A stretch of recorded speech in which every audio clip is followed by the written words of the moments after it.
Good morning, folks. Another edition of getting some painting done. It's been setting the fan here for a little bit. It's been a week. I haven't been able to paint any in a week. Been kind of a busy week, but we're back. We're back. Actually, we never left. You guys just weren't here with me. Double-fisted. A little bit of coffee left over from yesterday. We're going to finish that off, and then we're going to go to the poison soda. Everybody has their... my alarm clock is here, and that's good because at 6:50, you need to remind me I need to wake up my daughter. One of these days, we're not going to have to do that anymore. You have arrived with Vivaldi playing in the background. Yeah, I did take a look at it. A couple of you guys already commented on that video. So, I shot 2 videos yesterday. That was the first one. As soon as I got home, my package arrived. And I really like doing unboxing videos because something catastrophic, I guess, could happen.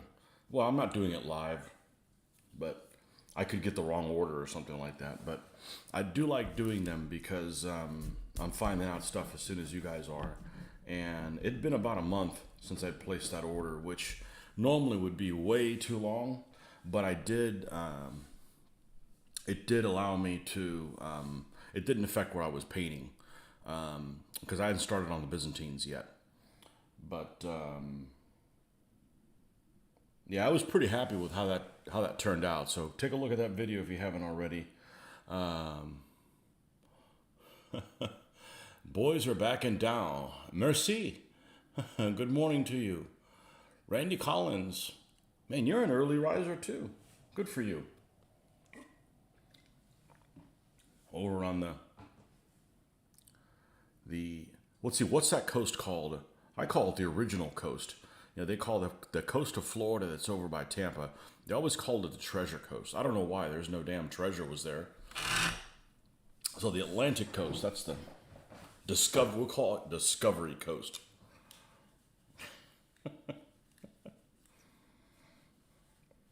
Yeah, I've actually never been to I'm not sure I know where well, I don't need to broadcast it for everybody because you may not want people to know where the hell you're from. And that's fine. Be silent like ninja.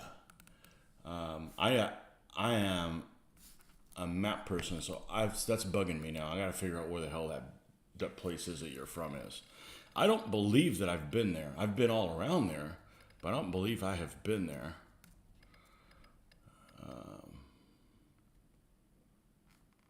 There it is. No, I definitely have not been that town that you're from. Yeah. Oh, you're right across from that place. No, I definitely have never been there. I've been south of there and I've been north of there. But,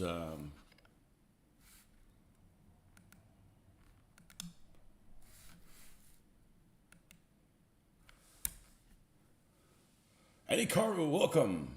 You're listening to Vivaldi when the notification for the unboxing came in, so I paused to watch. Yeah, you can watch you want to watch this stuff live. That happened last night. So that was the first of 2 videos, and I really dislike when I get a miniatures in the same day I'm planning on going to game. So yes, we did do a game, the First Coast. Yeah, I like the First Coast. Yeah, I've actually never been to the town where you're at. I mean, I've been all around it. I've never been to Palm Coast ever, and there is a place just to the north of there, north of Palm Coast, where we went one time. That beach there near. Let me make sure I get the right place. Yeah, it's the Matanzas Inlet, just north of Marineland, and the sands are constantly shifting there. It's crazy. It's not as crazy as some other places with the tides and stuff, but it's pretty crazy for Florida. And they always have to dredge it, and you never know. I mean, there's a lot of houses there that one day they've got a beachfront property, and the next thing they don't have anything. And we did some body surfing and stuff there in the Matanzas Inlet. But the Matanzas Inlet is really weird. It get to the point where you could almost just only go in there through a canoe because it silts up with sand and stuff. That's I think about as far south as I've been in that area. And from the other end, I think I've been to Ormond Beach, but nothing in between. So, Space Ghost Coast to Coast. I was with my wife when I heard the notification. I made her on pause. Nice. I guess I should ramble on to give you some peace and quiet.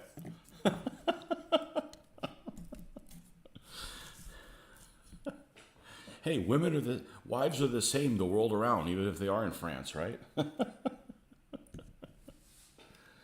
I'm not going to badmouth wives. You may have a bad one. I have no idea. Okay, we're done with this guy. This is the guy we were working with. Gotcha. And we're nearly done with him. And then we've got, of course, I want nothing more than to paint Byzantines, but I'm not going to do that. I got Polish people watching, and they want me to finish some Polish troops. And I said I was going to do it, so, So we got to finish this guy, and then we have these three to go. And unfortunately, we didn't make any progress this weekend, but the Byzantines can wait. Their empire's going to fall anyways, Just finished having a book read to me on Audible on the Byzantines and turned around and got another one. So we're going to have that beat into my head for a while. So there's also a small Spanish fort there. I've never been there. That's a weird one to get to. You have to take like a boat to it. I've never been there. That's Mosquito Haven right there for sure. You just saw the Byzantines, very nice. Yeah, and to go back, I did see that a couple of you guys are like on the money and already commented. Nordic, to answer your question, I do like Old Glory a lot. I think they get a bad rap. They used to come in 50 figure packs. 50 figures in one pack. So it was a hefty sum to buy, but you'd get somewhere between 4 to 12 different poses. So I happen to like them. I don't mind having extra figures, and I like them. Now they cut their figure packs, I think, in half. 24, and that's what it is. They shorted you. They did it in half and shorted you figures. That's how they're making all their money. Their business model. And their command packs, I think, are like their cavalry are, I think, used to be 20, and now they're 9. So I happen to like them. Now, sometimes their lances are kind of weird. They look like they're made out of like sticks, like that you made yourself. They're very rough, and sometimes they get kind of a bendy thing to them a little bit, but you can always replace those. Essex has shitty lances too. Just about everybody has some crummy looking lances that you may want to replace. Sometimes you can't replace them because they're too close to the figure, but these guys should be fine. I happen to like them a lot. But I mix them in with all kinds of other stuff. So you finished 12 Continental Artillerymen earlier, dealing with a kidney stone moving about. Pray you never get them. No, I'm trying to drink plenty of water. I drink plenty of water throughout the week. You just don't see it here when I need to stay awake, so I'm drinking caffeinated stuff. I had a guy that worked for me that had kidney stones recurring. He said that his body was producing too much calcium, and it was causing him to have them all the time. And yeah, he was like he was giving birth. Yeah, I don't want one of those. I believe their Field of Glory packs give you more miniatures for slightly more than normal price. Yeah, I don't know about all that. I tried to use your advice from a couple of streams earlier and currently focusing on finishing 1,000 points of high elves for War Master. It even stopped me from ordering new stuff. Well, I'm glad something I said helped someone. I should put a disclaimer there on the bottom.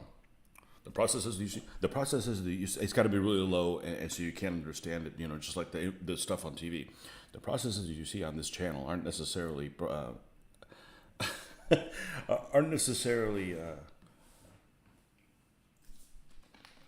proven to produce any kind of good results. Use your own caution. I'll have to write that out better so it's a little clearer, but that would involve scripting stuff, and you guys know I don't do any scripting here, so hopefully I don't do something like, you know, rip a fart or something like that, because, you know, it'd be on tape. It would be on film. Nah, we're not going to do stuff like that.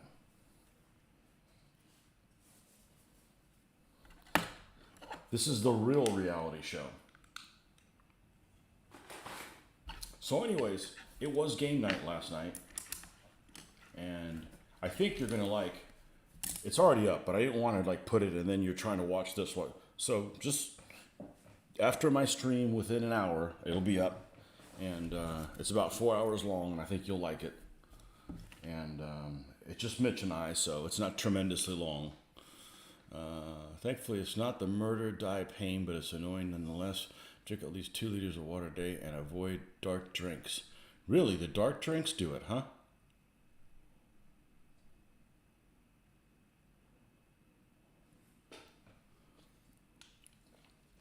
Well, I don't know if that advice works for new people, but those of us that have been wargaming for a while,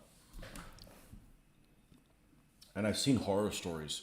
I've seen horror stories of people that just keep buying and buying and buying and buying. And then it's fine to buy, but do something with the stuff that you buy. Don't just hoard it. I have seen horror stories about people that are like, I'm selling my collection.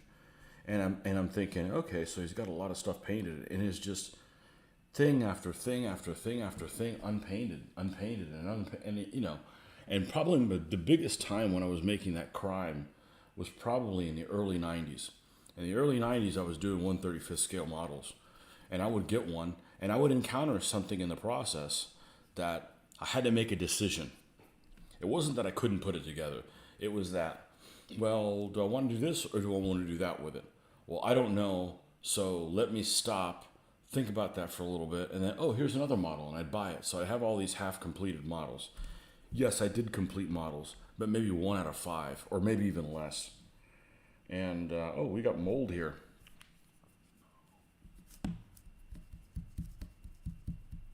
Let's go deal with that.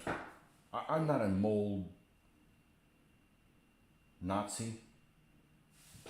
It's probably not a good word for the use, not good use for the word Nazi, but I don't overly worry about mold, but this thing's full anyways, so let's go ahead and do that. And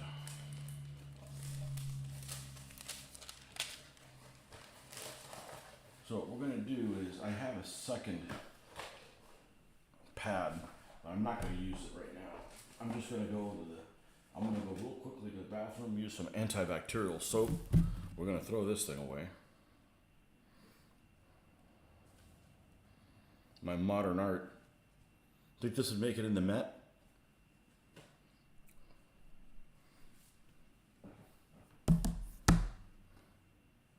I would call this the colors of Poland. Right, see, I got some here too. Let's go wash this, and I'll be right back. I won't even put it on pause. Give me 2 minutes.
culprit of that.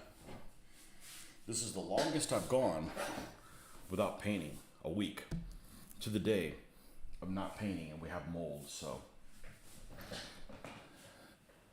maybe I need to rethink about if I'm not going to paint, just leave this thing uncovered so it doesn't build up. I don't know. It's just a sheet of paper and it was full anyways. Alright, let's put a new one down. Aha. And then rub along the edges and tell it your incantation. You will stick down, you will stick down, you will stick down. This is the part where you need to roll a 1. Oh look, it rolled a 1.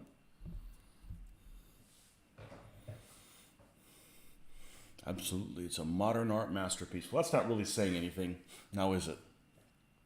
Vivaldi, I can't think of what Vivaldi is. I'm sure I've heard it. You know, that's the thing about these composers and stuff. We've all heard the big things. We just sometimes don't know who's what.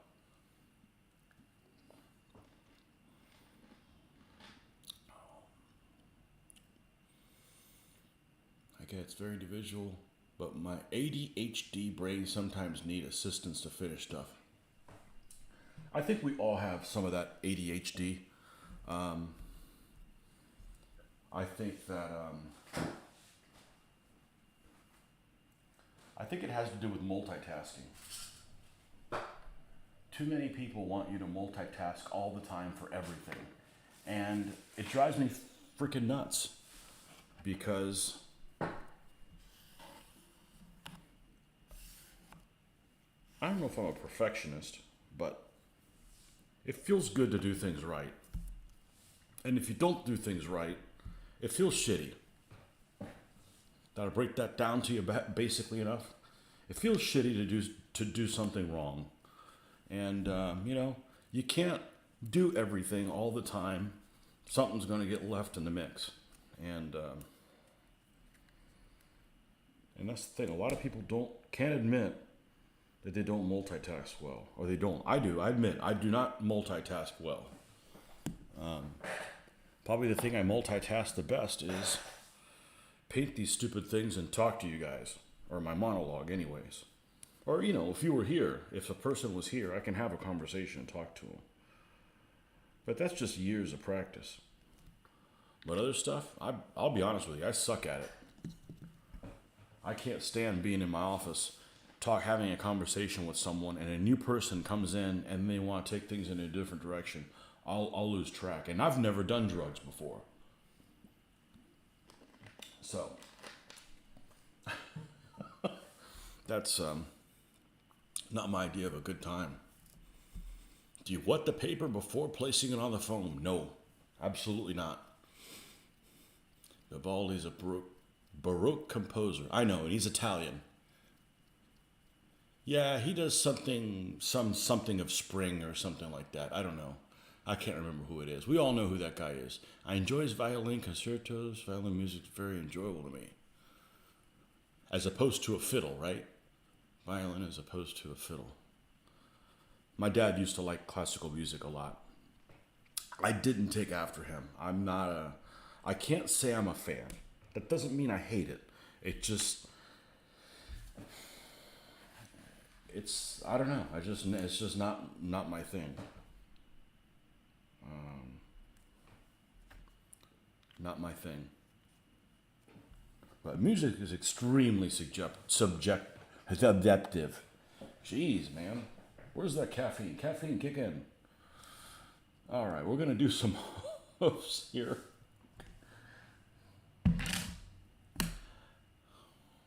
I sometimes think, and I know I'm guilty of this, I talk faster than, my brain's moving faster than my mouth can keep up with. I don't think it's always been that way. I think lately it's probably gotten worse because of my nemesis is interruptions. And I feel like, and there's no reason I should be doing this now because who the hell's going to interrupt me? But it's just a habit I've developed is you talk so fast so that you can get your word in before you get interrupted, and then you lose your train of thought and you don't remember what the hell you were talking about. But I really need to make a conscious effort just slow the hell down when I'm talking. So, but anyhow, music is extremely subjective, extremely, and and that's okay, you know. Um, but my dad used to love classical music. I find that it puts me to sleep, and most of it I don't really care for. Now I do like modern renditions of things, and what I mean by modern renditions when they take stuff like if you're doing stuff like Trans-Siberian or something like that, where you're putting like modern things in with it with the tunes. It's not a problem with the tune. It's just it's a little too subtle for me.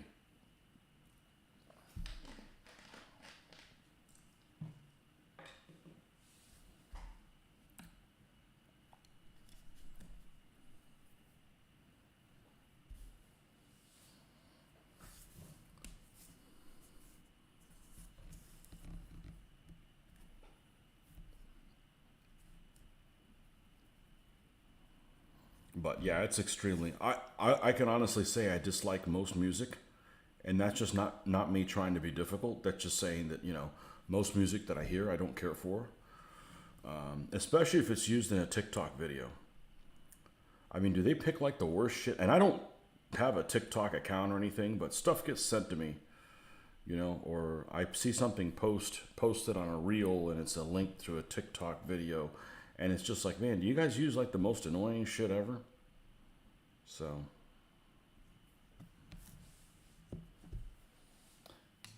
speaking of videos sent to me, so do you think that slap was real? Yeah, we're gonna go there.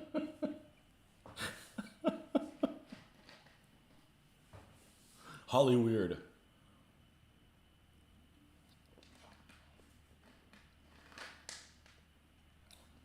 Well, that's funny. I don't dislike either one of those two guys, but I'll tell you this: Chris Rock's a hell of a lot funnier than Will Smith. Chris Rock's done several things I really care for, so I'll leave it at that. I don't think it's fake, but who knows? What's your favorite band? I don't know that I have one now. Let me get back. My current taste in music would probably terrify younger me. Yeah, things change.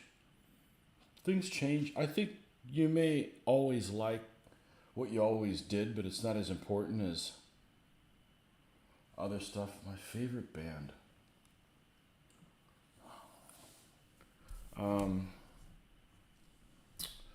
Well, I'm a fan of like 80s rock stuff. And I mean, a fan is I like the music. I don't necessarily care for the individuals. I'm not much of a groupie. I've never met anybody famous or what's that thing going around? Who's the most famous person you've ever met? Phil Barker. Phil Barker's the most famous person I've ever met. I've never got backstage passes and stuff like that. But I'm pretty much unlike I can just spout off and say my favorite movie is Raiders of the Lost Ark, without a doubt. I mean, it's just I don't even think about it. I don't know that I can do it with music. There are there's mainstream stuff or stuff that was considered mainstream that I like. Like I'm a fan of what they used to call metal, but is not really that anymore. So if you're talking stuff like Scorpions, Van Halen, is a big Def Leppard fan. That mid to late 80s kind of stuff. I had an older friend of mine and I probably mentioned this before, and he gave me one a really good word of advice that made a lot of sense. Is most people are really into the music that was around when they were in puberty. And well, at least for my case, that's kind of the case. So mid to late 80s kind of stuff. That's what I grew up liking. Now, I think what I care for now has kind of there's things on my playlist that I like, but I don't listen to music very much. Now I did have an interesting experience the other day, and this has happened to me with three bands that I can think of. And it recently happened to me with Rush, and I don't dislike them. I like them. I've actually, the concert I sat at the front row was a Rush concert. I've talked about it earlier, and I thought it was a really cool experience. At like 1992. So I just happened to like, well, let's see what some of their newer stuff is that I missed. And there's like 8 albums that I didn't know about. So I started working my way through them when I was going to the gym, and I realized that I've actually heard some of this stuff on the airplay, but it hadn't been since the early 90s. So it was interesting going through and having all this new music, even though it's 20 years old, that I've never listened to for this band. And that's happened to me with a few bands because I don't really follow them anymore. I guess about the time I got married, the last 20 years, I haven't really, even though it's all available there on iTunes, that you can listen to it for free, or as I like to say, for no additional cost. It's all there to go through and listen to, a bunch of stuff. But it's really hard to find what I would call a perfect album. There's always going to be songs that maybe suck is too strong a word, but that you don't like. It's very hard to find a perfect album where you're like, nah, I don't want to listen to this album anymore. There's only 3 good songs. That's usually almost like every album. If you find one that you like, in my opinion, the other 7 or 8, you don't want to listen to them anymore. They're either you don't care for the sound, or you don't like how chaotic they are. I have a problem with chaos. I don't like music that changes up for no reason. It's a little too traditional jazz in that respect. Like, I like jazz. I like smooth jazz stuff. I think it's really relaxing. That's my Vivaldi, smooth jazz, and most of it has no lyrics. So now the song can be about whatever you're painting. It doesn't have to be a song that's about, a girlfriend that cheated on you or whatever, or some hoe you're doing. It has no lyrics, so it could be about the American War of Independence figures that it goes with everything. But the jazz I like is not chaotic. In other words, it's a team effort, not like, well, I want to do this and I want to do this other thing and I want to do the other thing. Well, hell, let's all do that together and just create chaos. Like, no, that's disturbing to my ear.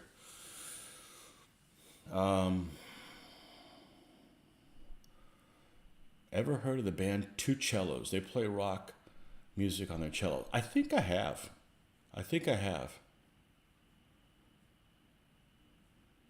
The stream lagging. Yeah, it's the drones, man. They're launching too many freaking drones, and it's messing up. It's messing up stuff. I don't blame Will Smith for slapping Kevin Hart. He messed with a South Philly guy. Well, I used to be like true metalhead and right away scorn all other genres of music, especially electronic ones. And here I am now, literally everything from vaporware to dungeon synth. What in the hell is that? The Beatles and Led Zeppelin are tied for my favorite band. Seems better now. I haven't listened to anything Led Zeppelin that hasn't gotten airplay. Okay? That still means I've listened to a lot of their songs. Okay? Led Zeppelin is really strange. On one hand, I think their strongest thing is that their songs are all over the place. You can't, and I haven't listened to the whole album, but you go in and the songs, the 12 of the 14 songs, I guess it's probably 14 songs that I've heard from all of their albums or whatever that get all the airplay. They're all over the place. Some are slow, some are fast, some are chaotic, some are hippie, some are, they're all over the place. So you can't really pigeonhole them as as far as that goes. I think that's a strong suit, but not for me, because I can only really think the only song of theirs that I have on a playlist that I care for is Rock and Roll. And that's because it is a traditional sounding song. The rest of the stuff, that doesn't mean that I don't like it. Now, Stairway to Heaven is good when it gets to the part where the guitar kicks in and is jamming. So the last third of the song I like. The rest of it's like, dude, just get there, you know? That doesn't mean I don't think they have any talent. It's just not for me. Now, I think to their credit, they can do all kinds of different things and are all over the place. And that wasn't during my puberty. So it's kind of before my time. So that's why I'm not really a fan of theirs. I had a friend of mine who loved Black Dog, and he would always sing along to it when it was on the radio. And I don't know what the words, I'm absolutely terrible about picking words. I don't hear well. And I'm absolutely terrible at picking words out of the lyrics out of a song.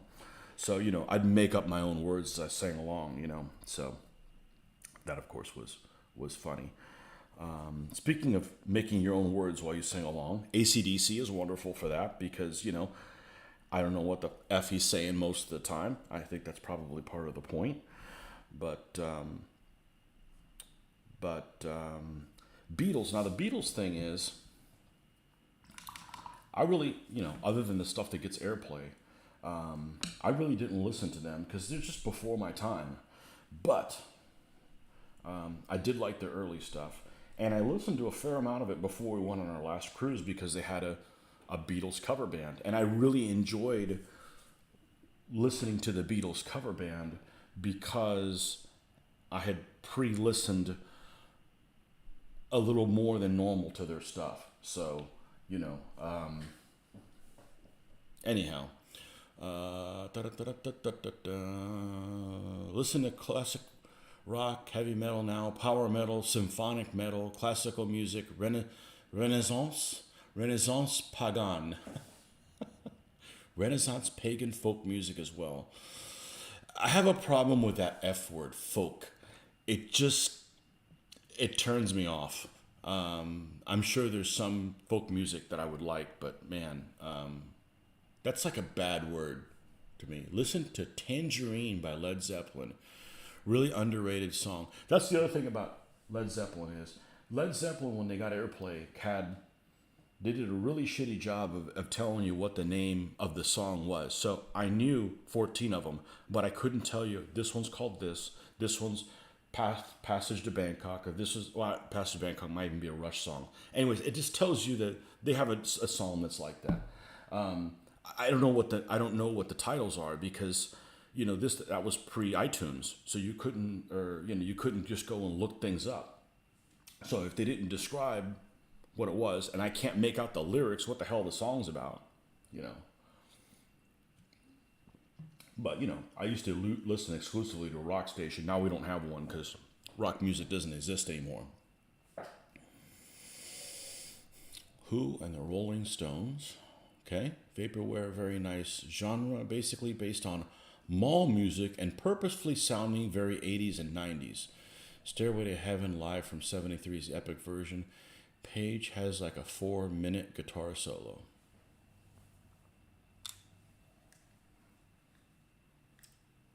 Page. See, Page made me think of, you said Page, made me think of Coverdale Page, which made me think of Whitesnake, and I like Whitesnake. So, Dungeons as well, medieval fantasy sounding with synth music genre appeared from black metal intros and according to Wikipedia. Yeah, there's a lot of really good stuff on YouTube, music-wise. Not this painting crap that I'm not doing a whole lot of. I don't care. I'm entertaining. I'm entertaining. I don't know if I'm entertaining. I'm being entertained. Hopefully you guys are as well.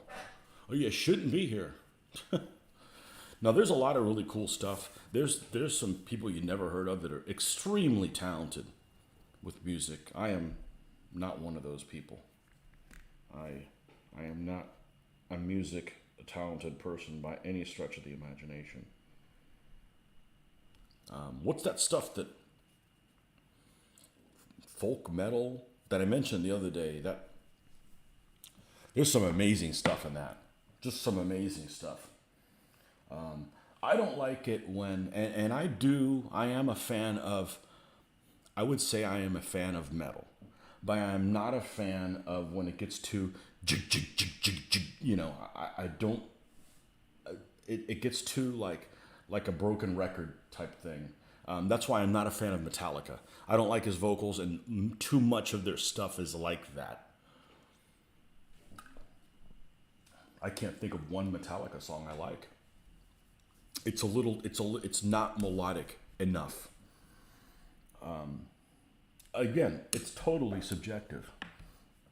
I know people that absolutely love Metallica. Not my thing.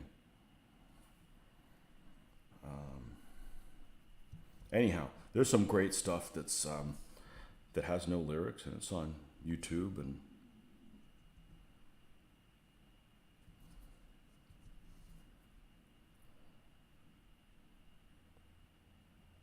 anyhow, but I don't listen to it as much as I used to. I don't go and get in my car and listen to music like I would have 30 years ago. I'll go and, put on a book on tape like a nerd burglar and listen to that. It's just not that important anymore.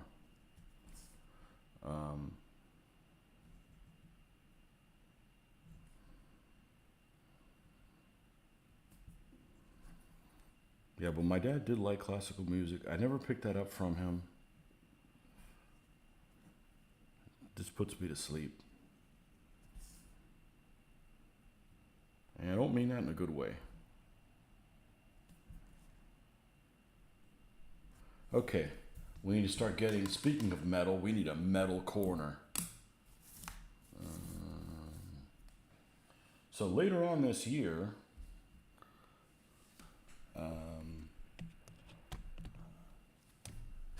I may actually go to the first concert I've been to in a long time. And my brother wants me to go to an Iron Maiden concert with him, and I used to be a fan of theirs. Some of the stuff can be a little too much, but most of the classics I like. And we will see how that works out if that happens. So I just don't like people misbehaving or being, Neanderthals when they get in a music environment. You need to behave and respect other people's space and stuff. So, so I'm not a fan of concerts from that respect. A lot of people are just big fanboys. I'm like, dude, just relax, man. Those people don't shit marshmallows or something like that. They're just people. I'm entertained. Didn't enjoy the streams. I wouldn't sit in. Yeah. Like early Metallica, later stuff not so much. Like to listen to something appropriate when I'm painting. That makes total sense. Beethoven for Napoleonics, or soundtracks from Game of Thrones, Lord of the Rings for Ancients, Medievals. Not that intro to Game of Thrones, man. I've heard that already too much. Are they making another Game of Thrones? A prequel? I think I saw something the other day they were going to.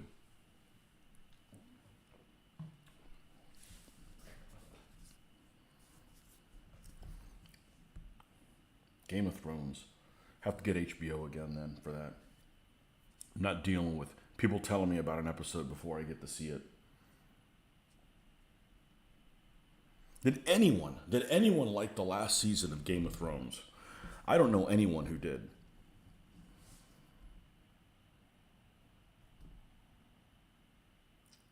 Because there's people that will agree on they don't like the ending.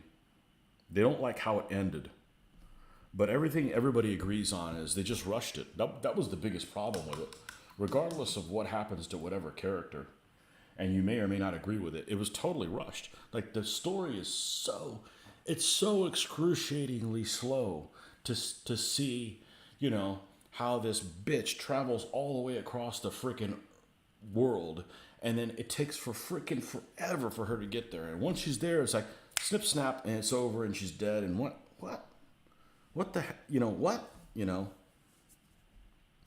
it's okay that she turned out to be a very not a very nice lady, but she went from, I don't know, she might turn out to be okay to, oh, she's like an evil bitch in like 10 seconds. And, 10 seconds later, she's freaking assassinated. It's like, dude, what the hell happened? I think that's the problem that most people had with it. Not necessarily that it happened to begin with. But what I liked about Game of Thrones is that there were so many main characters. I mean, yeah, there was probably 4 or 5 main characters, and the other guys are supplementary characters. But there were so many characters that I disliked. But even with that said, there were so many characters that I liked. Like, I easily disliked half of the cast. I didn't like the person that was portraying them, or didn't like the character, or both. But the other half, I really liked who was cast as them and their character. Now, not reading any of the books. I'm never going to read the books. I have seen no point in reading fantasy when I can read things that really happened. Now, I'm into the best of any genre. Nerd Burglar. Never heard that one before. Yeah. Yeah, that's a Tony original. Good old British punk for me in the day.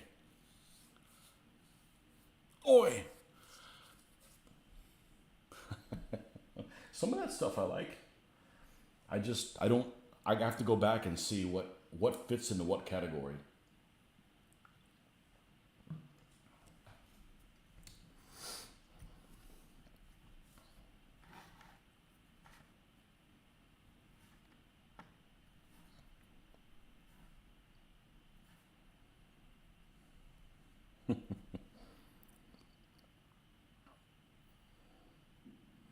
Game of Thrones.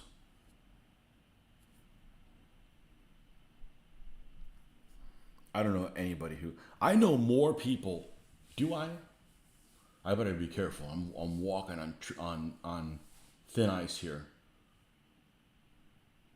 Yes, I actually know more people that like the new Star Wars movies more than people that liked the last season of Game of Thrones. I don't know anybody who liked the last season of Game of Thrones. Because at the least, it was rushed.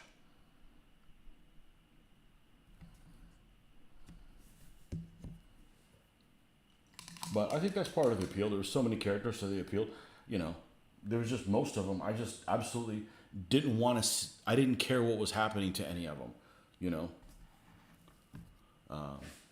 When Stark killed his son's direwolf in episode 2, quite watching, no interest after that. See, I didn't care what happened to any Stark. I absolutely disliked any of the Starks, especially after what's his name died, who almost always dies. I didn't care about any of the Starks.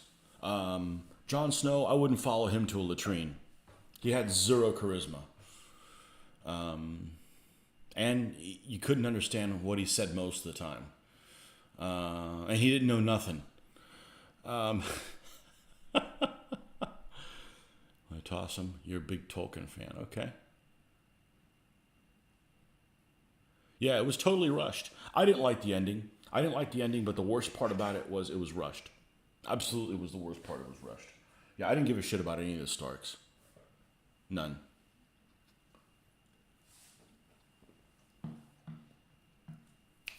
Except Sean Bean. I like Sean Bean in pretty much anything. So.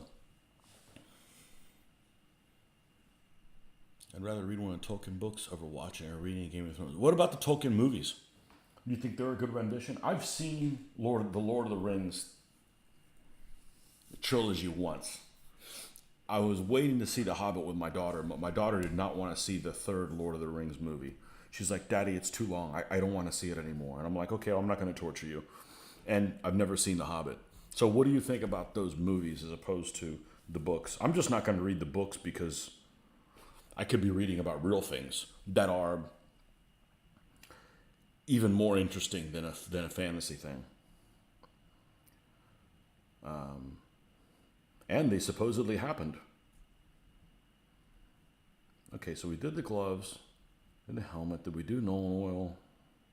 I'm having such a good time talking to you guys that I don't care that much about painting. I guess it could be a lot worse. How are we doing on time? 6:28. Okay, so another 20 minutes. I gotta wake up the girls, and then we'll be back.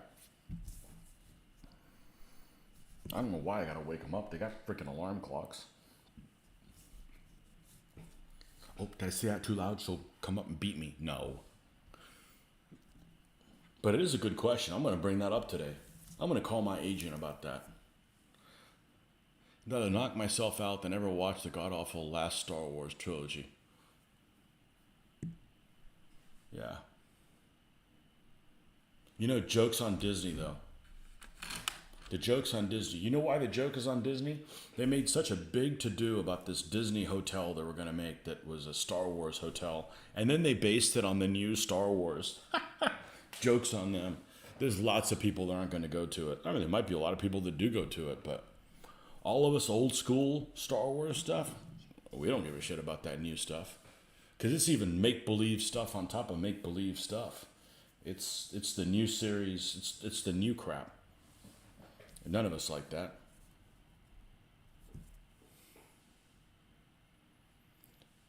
Game of Thrones' final battle got me so pissed off. Deploying the artillery in front of your own fortifications, then sending the light horse and completely unsupported. Yep.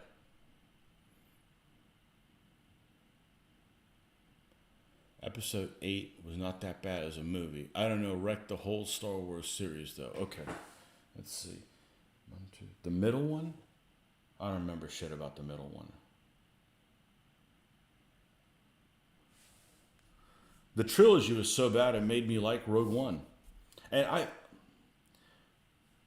the ending of Rogue One was awesome. Don't get me wrong. The tie-in, that was, whoever came up with that was sharp. That was really, really sharp. But, you know, I'm watching Rogue One in the movie theater, and the thing that pisses me off, it's like, okay, so here's this group of renegades. All right, so we got a woman. Okay, we got a Latin guy. Cool. We got a Chinese guy. We got a black guy. I'm like, why can't you have two of something? You know, it was too pandering. Like, just show people. And if there's 4 black guys here, who cares? Okay, there's 4, but the whole, like, well, we gotta represent every single person in it. It was just too, like, shove it down your throat for me. You know, I just couldn't get past that. I guess I got so embroiled in that I couldn't enjoy the movie. That, and I didn't think she was cute. So I think if that would have helped, I would have enjoyed the movie more. Hey, it's important. It helps. But the tie-in was incredible. 29 minutes. I mean, 20 minutes. Being from New Zealand, I have to say, you love the Lord of the Rings movies. Okay. Lord of the Rings movies are good, but they left a lot out. Utterly hated the Hobbit movies because of the CGI effects just killed it for me. Have I read any of the old expanded universe books for Star Wars, Tony? Okay, so let me break down what fiction I have read.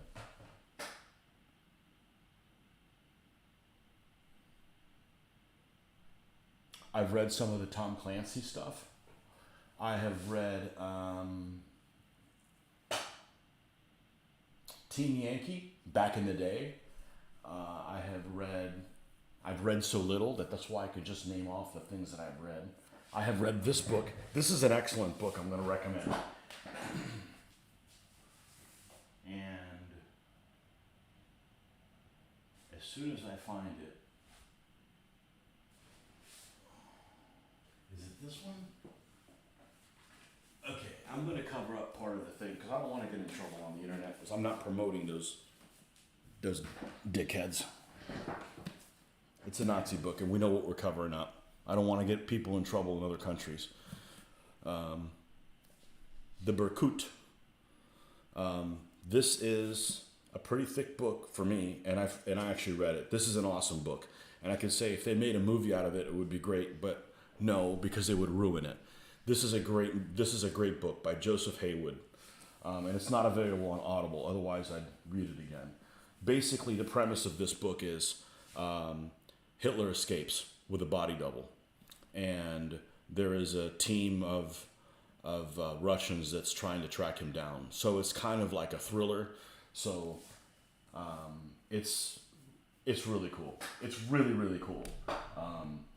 This was my brother-in-law. Actually, he had a bunch of books, and I started reading it, and I really like it. I don't know why this isn't available on Audible, but this would make a great. It'd make a great movie if you did it correctly. If you followed the book, it'd make a great movie, and it has an excellent ending. So I'm not going to tell you what that is. But if you donate $200, I'll tell. No, it's a great book. I recommend it. Rogue One is probably my favorite of the new movies. Anyway, I agree. I agree.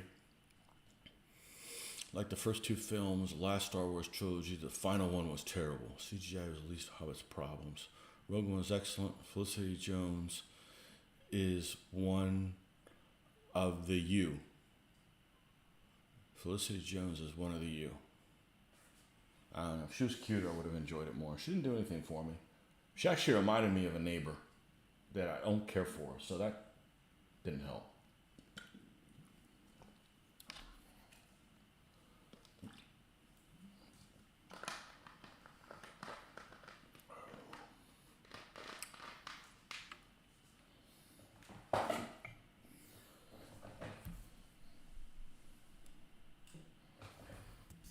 Okay.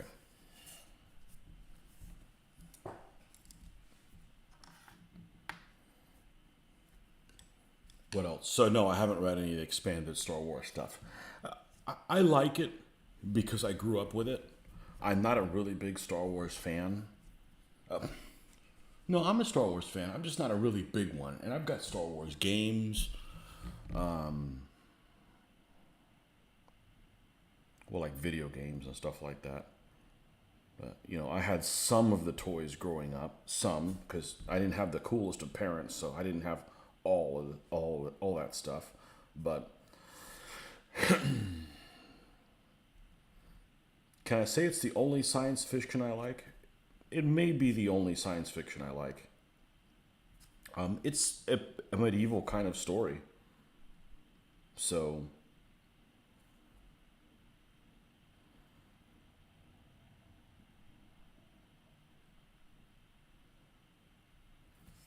The Mandalorian wasn't bad. The Boba Fett had its moments, but the movies were just. I tell you what, the first one could have been okay. Episode 7. Episode 7 would have been okay if they didn't rehash the plot of the first movie. Of episode 4. With the whole. With the freaking Death Star. If they would have just done a different plot device, I think that one could have been okay. I think she was cast well. I think the black guy was cast well. John Boyega, I think that's what his name is. I think he was cast really well. I think the way they worked off of each other worked well. I think it was just the plot device was just stupid. Like, really? Why would you do this again? Oh, it's not the same. They have trees on it now. I think if they just had done that, it would have been an okay movie. It would have been an okay movie. Cutest life forms in the galaxy. Ian, the cutest is Freya Allen, who played Cyril in The Witcher. All right, you're gonna make me look this up. Okay, what's her name? I haven't seen The Witcher. Is that worth watching? I like what's his name. I actually like what's his name a lot. Can't think of what his name is. Superman. I like that actor a lot. I just haven't seen The Witcher. 12 minutes till wake up time. Hold on, I'm checking out some chick. Do you want me to check out? She's tied with Anna Kendrick. Anna Kendrick, interesting. Is that who I think it is? Hold on a second. I think I better be careful to make sure that I'm not talking out of both sides of my mouth here. Let's do the Anna Kendrick thing first. If it's the person, I have a comment about her. If that's the one, and it's not a bad comment. And if it's who I think it is, I don't think I've seen her in anything. Yeah. Okay. How is Anna Kendrick and Tina Fey not in a mother-daughter movie together? because they totally look like they could be related. There, I said the Anna Kendrick thing. Anna Kendrick has an unusual look. Karen Gillan, I don't know. Sometimes Karen Gillan looks spectacular, and sometimes not. She's a bit too tall for my taste. She's like my height. That's a little too close for me. And then I've seen her on interviews, and I'm wondering, man, she seems like she could be a total bitch, but, you know, it's a movie star, so of course they're going to be a total bitch. Oh, well, she doesn't have a chance with me anyways. Freya Allen? Freya Allen. Let's see. Who the hell is Freya Allen? Freya. Sounds like somebody should be in the Vikings. Freya. Oh. How am I not typing? How is this not typing up? There we go. Come on. You could do it. You non-multitasking mother. Freya Allen.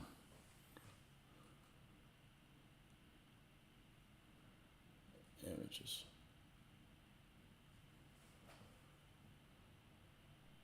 She looks like somebody else. I can't think of who she looks like. She looks like the girl that's off a little bit. She looks a little bit like the girl that's on Burn Notice. A little bit. Whatever her name is. Okay.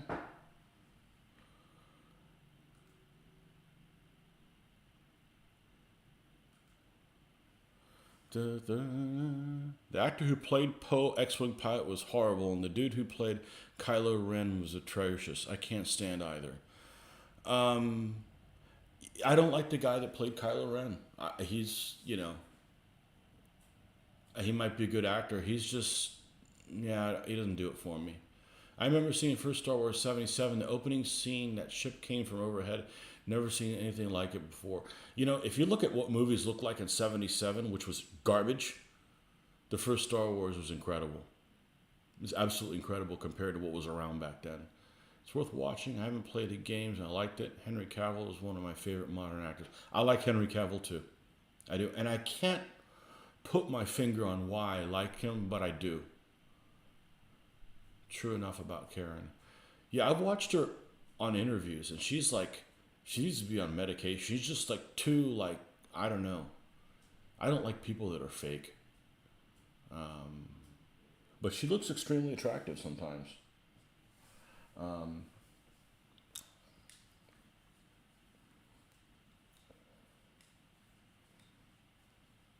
Yeah, I wouldn't be a good actor. I'm not a very fake person. I don't want to be a fake person. This is who I am. If you don't like me, well, that's great, because we'll make a good team, because I don't like you either. How many minutes? 7. Okay.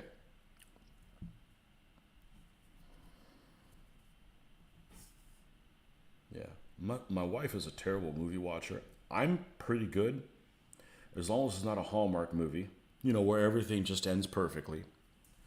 Or as long as there's not an actor or an actress I can't stand in it.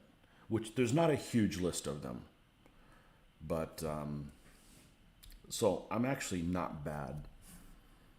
She's horrid, and she'll say it to herself. She's absolutely horrid about watching movies, so she won't watch any action movies, and no thrillers, which I think are actually better than action movies. None of that stuff, so I don't do a whole lot of movie watching, because I'd have to watch them by myself. And if I'm going to be by myself, I'd rather just paint, you know.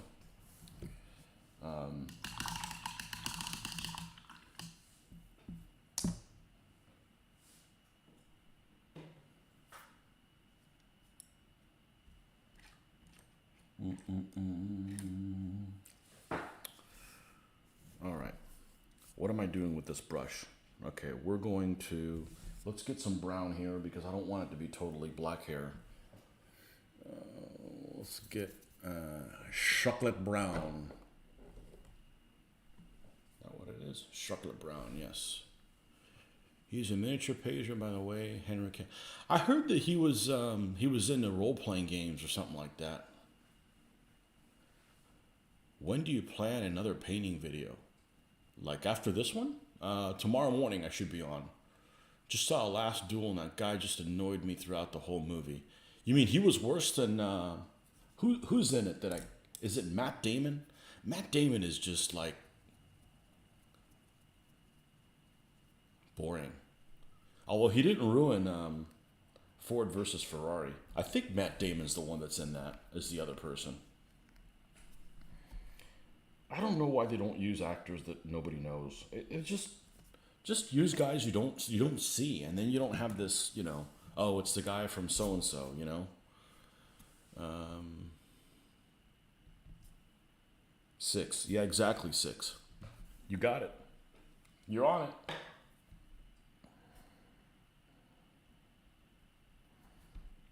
Yeah, I don't like. I think Matt Damon's the one that's in. I don't like Matt Damon just because he's blah, you know, and but he didn't ruin Ford versus Ferrari. I actually liked that movie.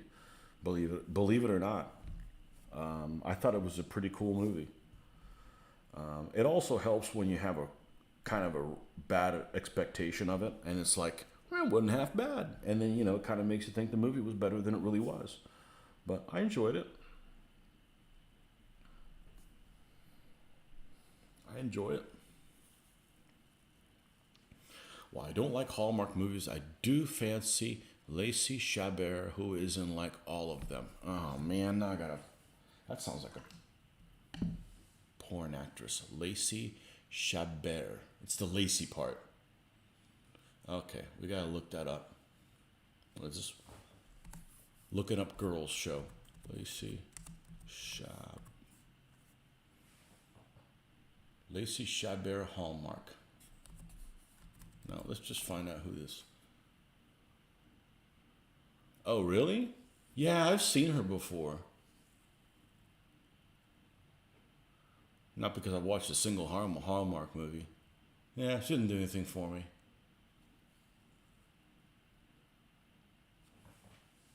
Okay.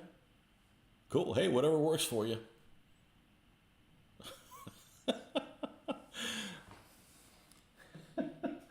Whatever. I don't know if this is old water. I better not do that. 5 minutes or 4 or something like that. Can we get this guy done? I'm tired of looking at him. I want to paint me some Byzantines. I'm not going to though. I'm not going to break my own rule. I got to keep myself on a short leash here.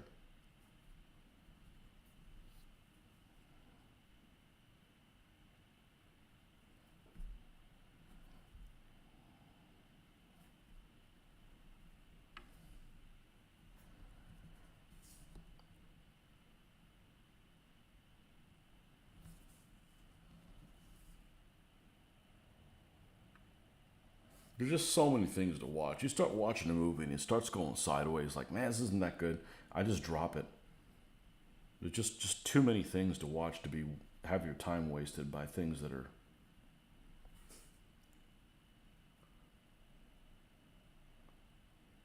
not.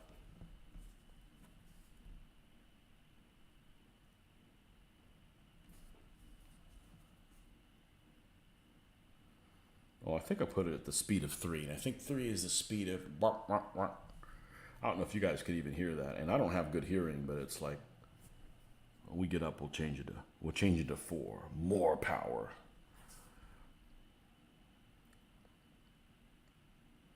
Can't paint when it's hot. Gotta have the air circulation.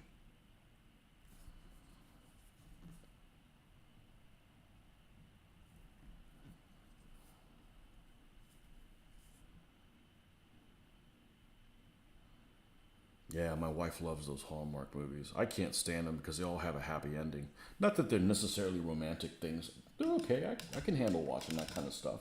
I'm not going to watch it by myself, but, you know, I'm not one of those people that, I'm not going to watch that thing. I will. Watch it with your woman. Go watch it with your woman.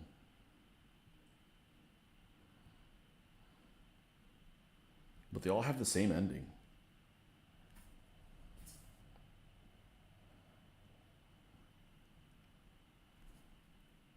She admits she doesn't want to watch anything sad or.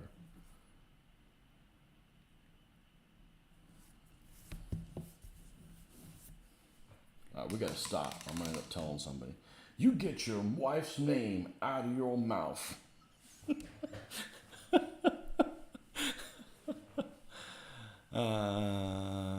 I don't feel bad about derailing painting with women watching. Yeah. Love historical fiction, realistic. Christian Cameron's A Long War series, first book killer. Man, how are we doing here? 2 minutes. He also wrote the Tyrant series about Alexander's successors. Book series are excellent.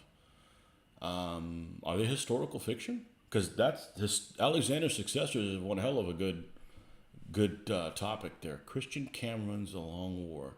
All right, let's write his ass down. I hope he's on Audible. Christian Cameron. War. Okay. Bernard Cornwall. That sounds familiar. I want to get around reading the Grail quest books that take place during the 100 Years of War. Okay, let me go wake up the ladies. And I will be right back. Don't go anywhere.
Okay, we're back. Arthur Books met one of the actors in a Sharp series at a war game convention of all places. Two series both on Audible: Long War and Tyrant.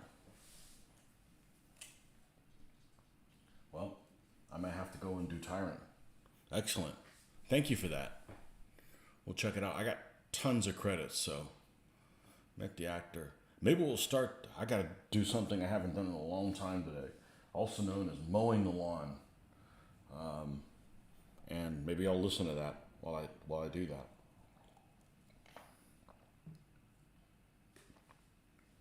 Tyrant. We'll go check that out. Meet the actor who played Harris from the Sharp series. Very nice guy. I started watching the Sharp series many years ago. Maybe, probably 15 years ago. And since I'm not into Napoleonic wargaming, there's not that tie-in. I liked it, and then I'm not sure why I stopped watching it. But everybody speaks highly of it. I didn't dislike it. I got sidetracked. I got another 1/35th scale model. We can't use this for a saddle color. It's too close to the red of the tapestry. That's what you should call it. Instead of this caparisoned horse, it should be called a tapestried horse. Why don't they consult me with these things? Just say, Tony, what should we name this thing? A tapestried horse. All right. This isn't going to work. That's way too big of a. That's too crappy of a brush. I think we need to use our detail one to get in between the saddle and stuff. I can get anywhere. I just got to use the right brush for it.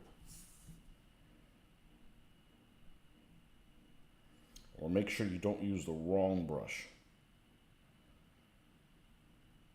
Because I've been asked, hey, what size brushes do you use? Man, the size of the brush doesn't mean jack. Actually, it means everything. What the brush size is called means nothing. Because you don't necessarily need a thin brush. You need one with a responsive tip when you need it.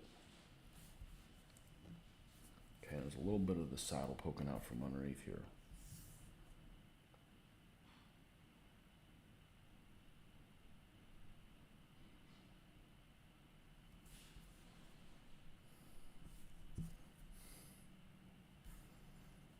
Well, speaking of actors, we went to Universal Studios last weekend on Saturday. We went midday Saturday, and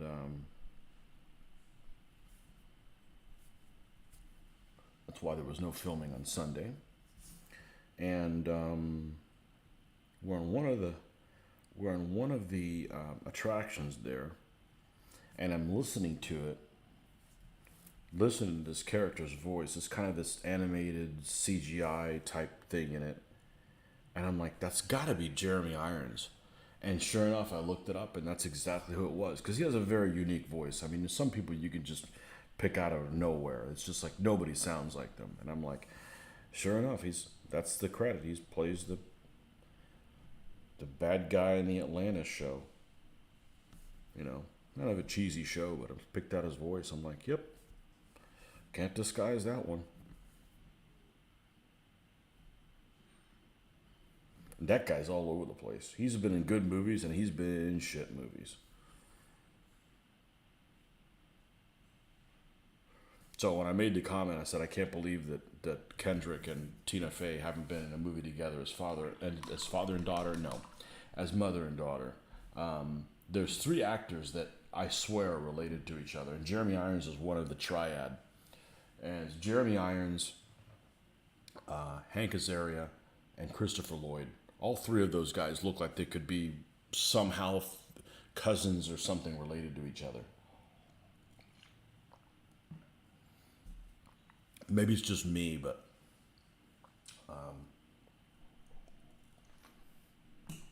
I could see all three of those guys related to each other.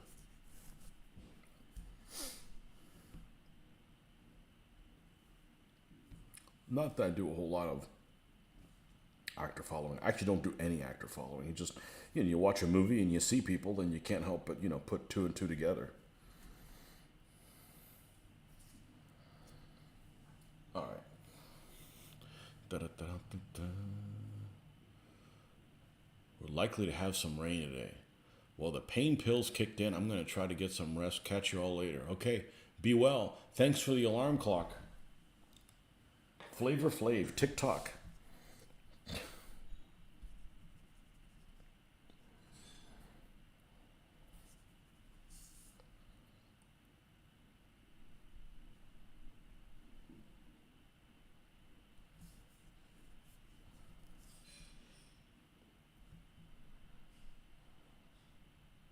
Gonna get some rain. Well, hopefully we got a ton of rain on Thursday.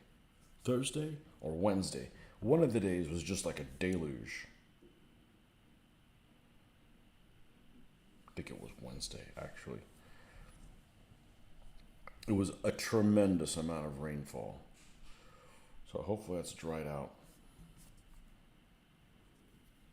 It's just so much easier to do the lawn work on the weekend when you don't have a time crunch of the time changer. Haven't mowed the lawn since about October, something like that. We got grass that doesn't grow very much, thankfully. So,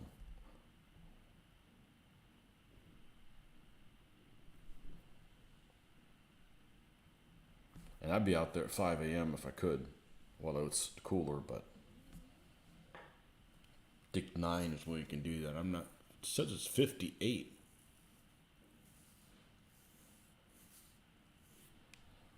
I'm surprised it's that cool. When I came home last night, it was like 70. And in the dark, it's like 70 at like 10:30. So yeah, if you guys didn't catch it earlier, there is going to be another video. We did film a game video last night. I believe YouTube already has it, and it's up. Well, it's not up yet. I need to add the blah, blah, blah, blah, blah to it, and then post it. Announce it. So shortly after we're done doing this, it should be up so you guys can enjoy it. I think it's a topic that people will find interesting. And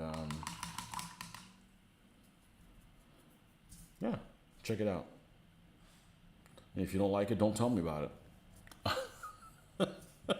Let's watch something else. All right. I don't think I think he's done, except that I want to tinker with his lance a little bit more. Because I don't think it's where it needs to be. I'm pretty sure this is the color I used. It's a lance.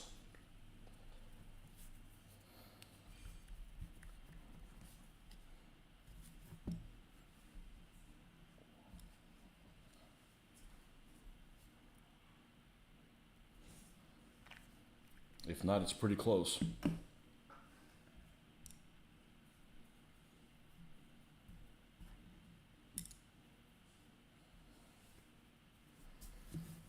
So yeah, I guess it's been a while since I haven't painted in a week. But kind of had a busy week. Got distracted about some other things. I did do some computer gaming.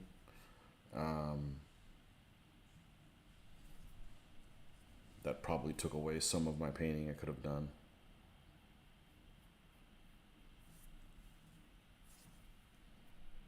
And there was a virtual game that just launched 2 days ago, and that's been a lot of fun. That actually helped me stay awake last night, because what happens is I needed to edit the video and then crunch it while I was awake, so that way I could upload it while I was asleep. And that actually worked out nicely, but I needed something to keep me up, so we flew around the Pacific in the new warplanes of the, I forget what the hell it's called, warplanes of the Pacific or something like that. It's a flight simulator, but you're wearing a VR thing, and it works really well actually. And it's Kind of challenging.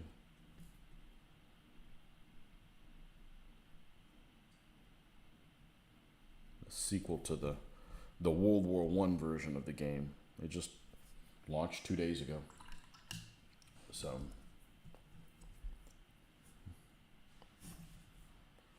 yeah, already scuffed up his hoof. Maneuvering around the outside of the figure.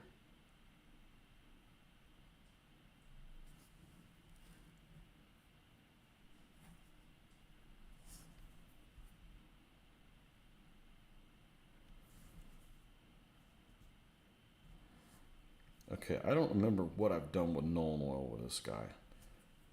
I feel like I haven't applied it. So let's go ahead and apply it, and then we'll start on the next figure. We'll come back and finish this guy off. So let's grab the Nuln Oil, which is over here. Deluge. That's how it rains. Like the sky opens up. Yep.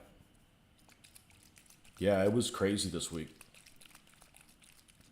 And it's unusual to have a day where it rains all day long, but that was, I forget, it was either Wednesday or Thursday. It was pretty extreme. I remember it when it's on a weekend, when on a weekday, because it definitely affects the stuff I have to deal with at work when it's raining. I would much rather it rain on the weekends. Without a doubt. I do not like rain Monday through Friday. I got way too much stuff to do at work to be dealing with that.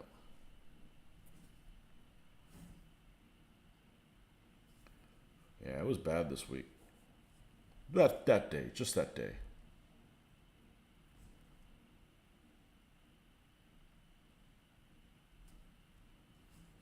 That day, whatever that day was.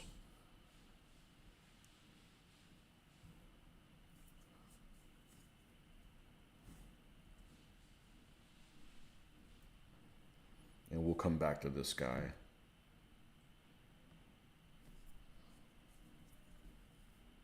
Oh, I still have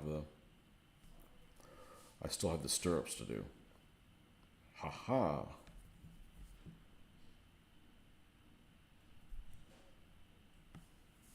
Really happy with the Old Glory Byzantine figures. So, can't wait to get my hands on those.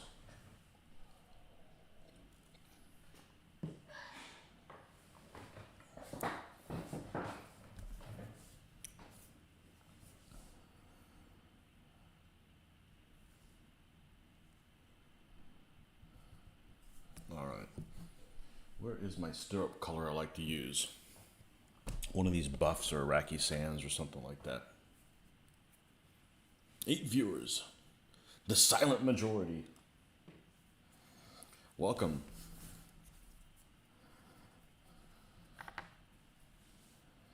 Welcome, welcome.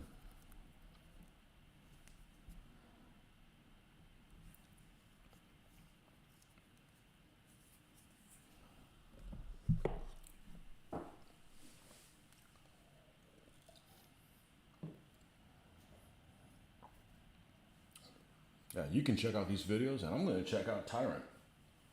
I want to say I've seen it. I want to say I've seen the cover. It's almost like a buff color, or maybe a color like this. I don't mean the color of the actual book, but like the little description on Audible. I didn't pick it up, so we had light snow on Thursday, Friday. I wish. No, I don't want to clean it up. I've never had to. I've never lived in a place that it snowed. So it probably looks good on a calendar. I probably don't want to live in it. More Mother Nature misbehaving.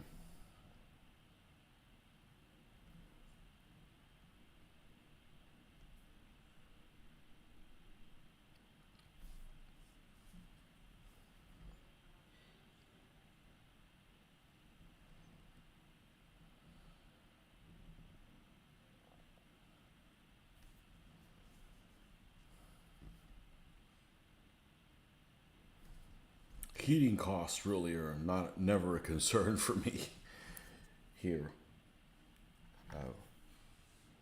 Rarely, if ever, run the heater, ever. And yeah, you run the hot water heater because I don't take cold showers, but the heater, and it can get cold here. It can get into the teens. It's a wet teens, and they're pretty penetrating. But man, I love that weather. I love that. I love it being cold and wet. I don't like cold and dry because it just absolutely kills my skin. But cold and wet, yeah, I want to be outside in that. I don't want to shovel any of that stuff though. That's like just another form of raking. That's one thing I won't do anymore. I had a bad childhood experience raking. I won't rake. I need these hands for painting, man.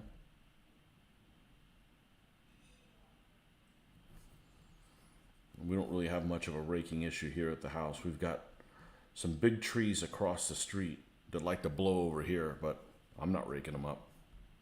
I'll just mulch them with a mower. Yeah, it looks like it's going to be an overcast day, so I'm not sure what's going on with the weather.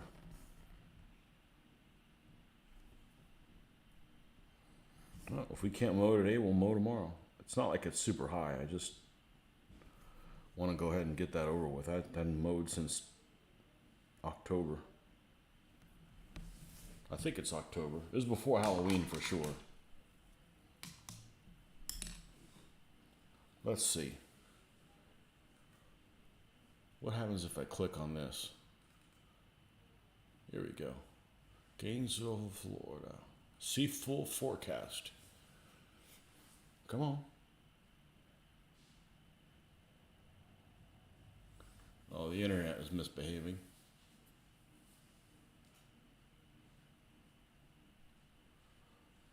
There's a 70% chance of rain at 11.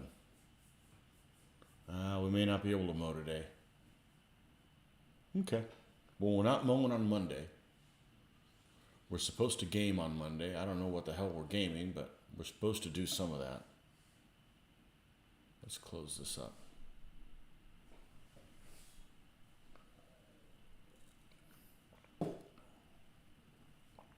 And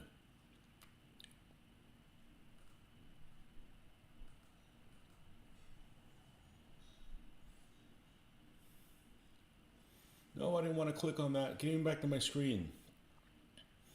Sleety 42 degrees Fahrenheit in Aberdeen. Back in the day, we'd rake the leaves in the street and burn them. Yeah, I can't do that anymore.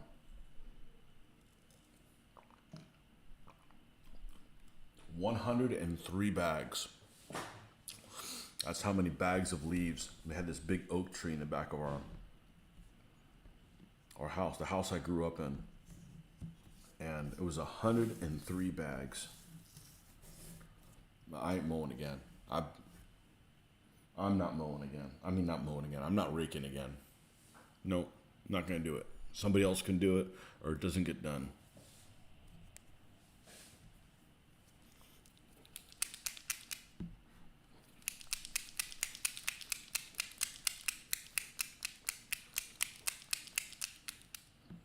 Sleety. That's snowy rain. I like the 42 degrees. I don't want to deal with gray skies, though. I wouldn't do well in a gray environment.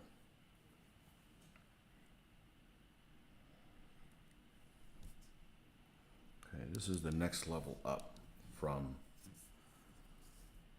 where we were at.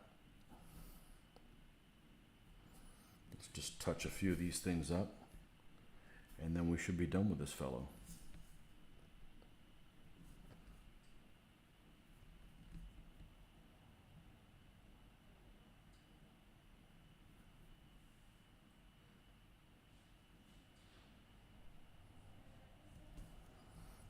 Aberdeen. I don't think there's any places here in the States that I've ever seen that have Scottish food. What the hell does that mean? I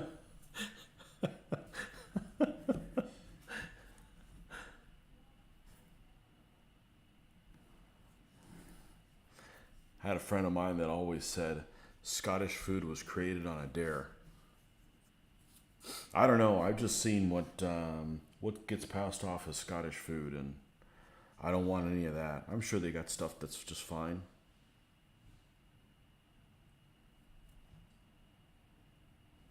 Scottish food was created on a dare. I'll never forget that he said that.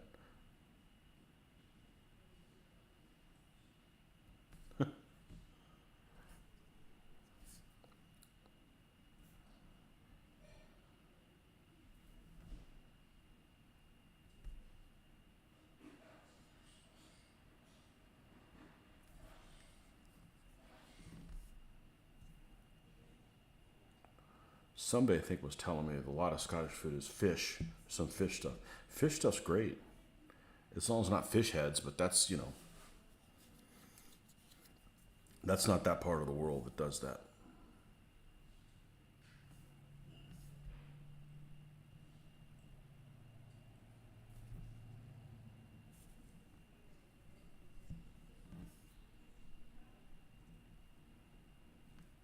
Okay, I think we're done with this guy.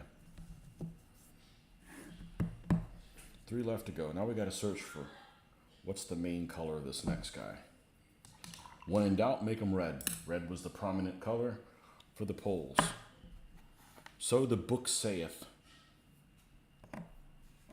Okay. Now let's take a look at who we got so far. For those of you guys just filling in. Deep fried Mars bars. Central England, it's bright sunshine, 43 degrees. That's what I'm talking about. That sounds perfect to me. 43, bright and sunny. Yeah, baby. Now, these are not sealed, so some of these guys look kind of shiny, and they won't be.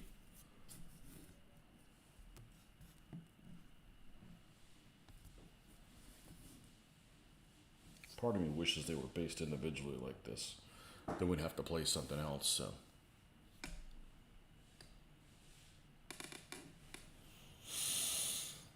Okay, so we got 3 left. I want a white one, another red, and I don't know about the last one. So what do we have pose-wise? We got 2 of these guys with this conical helmet. And we got 1 more that's in the same pose that... No, this is a single, a one-off guy. Okay.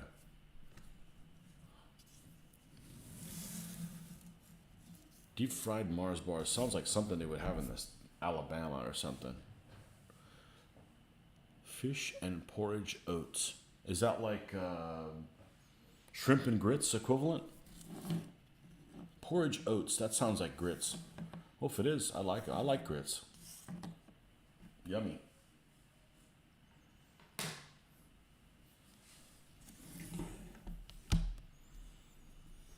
Yellow and black are common Polish colors. Yeah, I read something that red is the most common one. Let's see what kind of herald, what other heraldry we've got left on my Pinterest that I haven't used yet. Well, we can close this.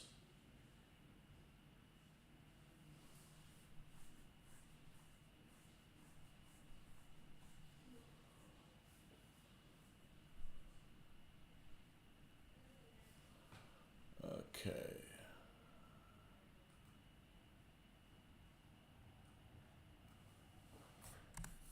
Uh-oh, I'm not going to find it that way.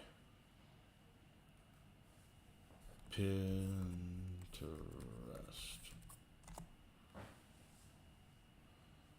All my images. Go to all. Pinterest. Okay.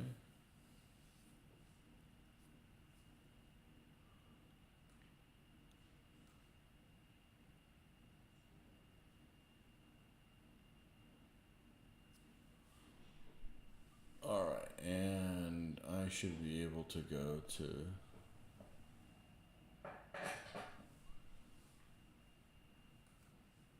here, Polish Knights. All right. There's a yellow and black one, but he's got that bull's head on him. Who's this guy supposed to be?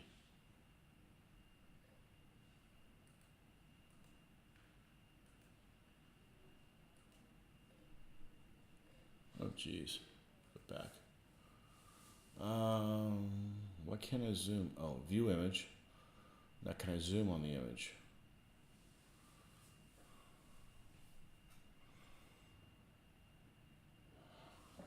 Do I want an all yellow guy? Yeah, I could do an all yellow guy. Dobislav Pukala or Jan Goli. He's the goalie. Looks like a bull's head. Yeah, we'll do that.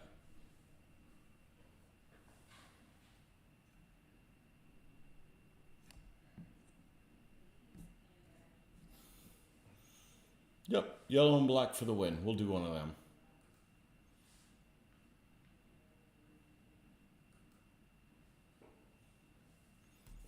Okay. So, yellow, huh? Chocolate brown still here? No, he's over here. All right, let's get the yellow out. Time to make a mess. Make a mess when they're doing yellow.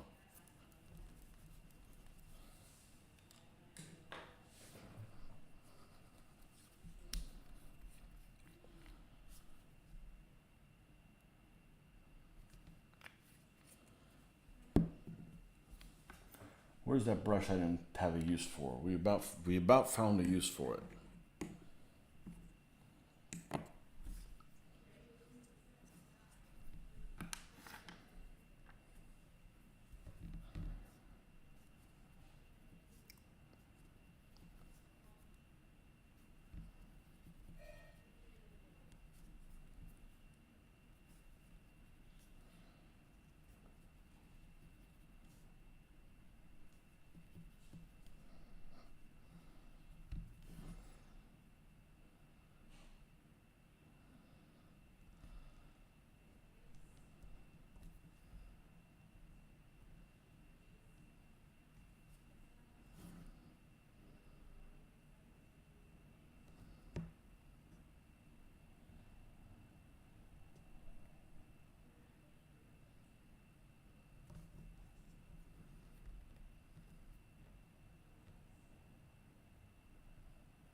So this guy is going to be all yellow, and we'll have that.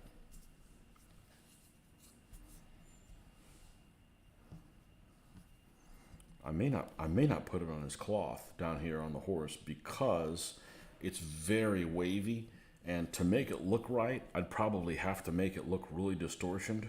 So I don't want some kind of bullhead that's all sad looking like it got hit with a mallet. So I'll think about that. It's definitely going to be on his shield.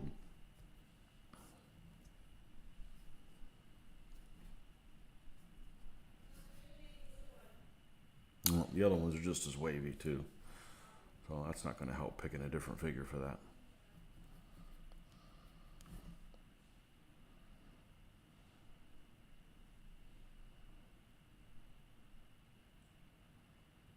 Just go to the store and pick those quick shade things up and just throw it together, and that way I can work on Byzantines. Now, nothing would burn me out from painting more than cutting corners. Scott Gregory, welcome.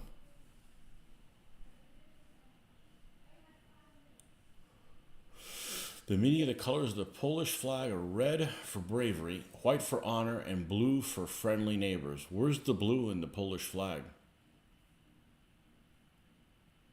Oh, blue for friendly neighbors. Got it. Hey, it's a slow morning. I've had very little coffee.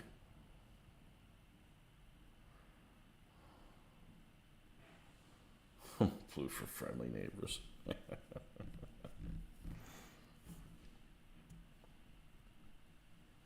Lots of fans of the medieval Poles around. I got no problems with them, but I have a feeling they were just as much of a dickhead as the other people. Except the Mongols. Mongols are the ultimate dickhead.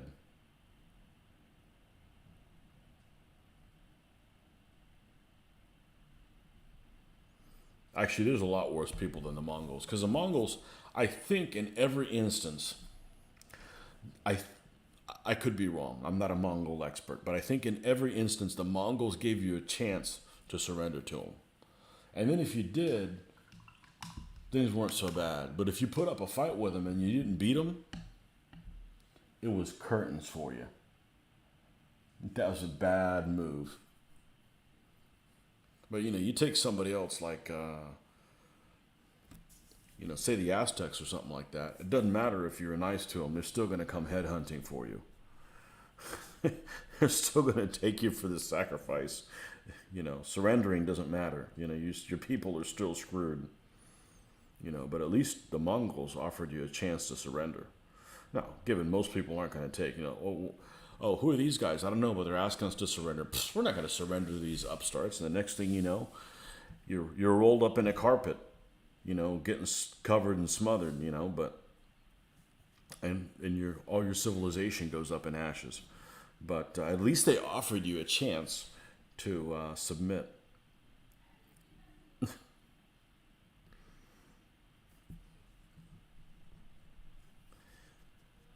Which pretty sure nobody took them up on that without seeing the other people like going up in flames. Like, oh, that's what's going to happen to us? Yeah, okay, well, maybe we need to think about this.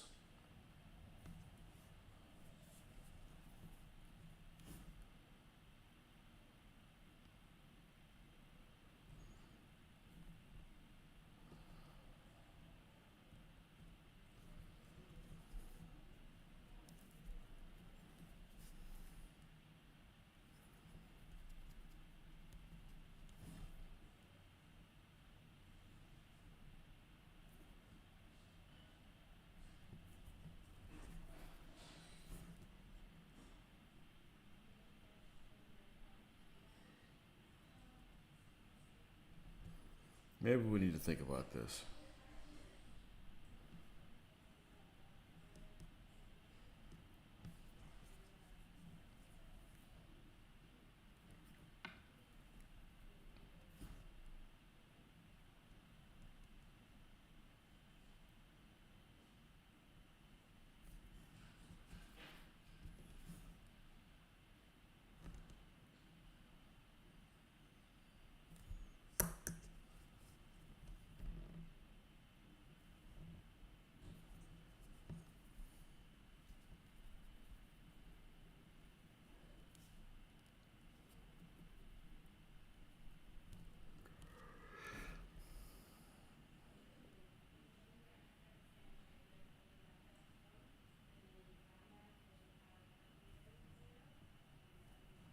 We're not going to be able to go up much higher without drawing in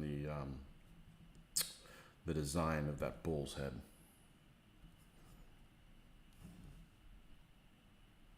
So we'll do that next. And I got to go to the little boy's room, so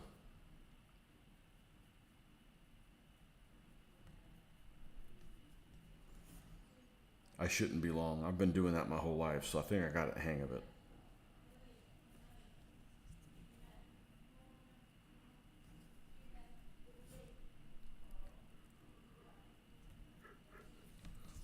All right, we'll be right back.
Well, that was a long break, and no, I didn't go number 2.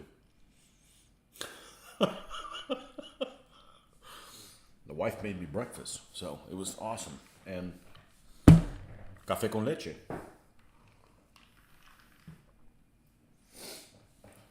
If you don't know what that is, you should know what that is.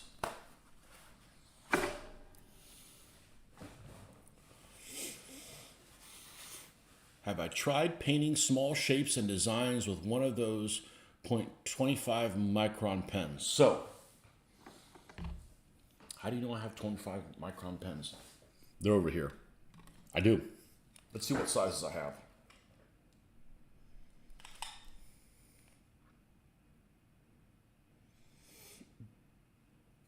I have 3. I have a 0.1, a 0.05, and a 0.03.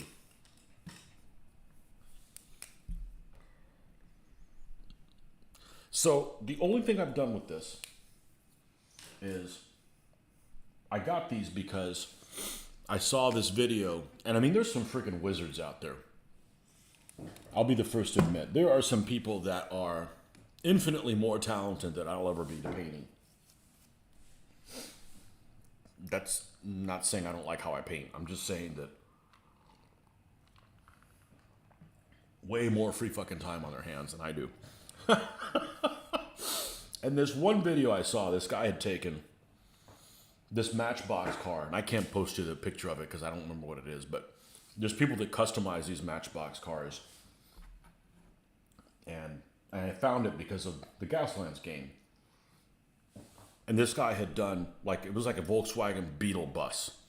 And the entire roof, he made it look like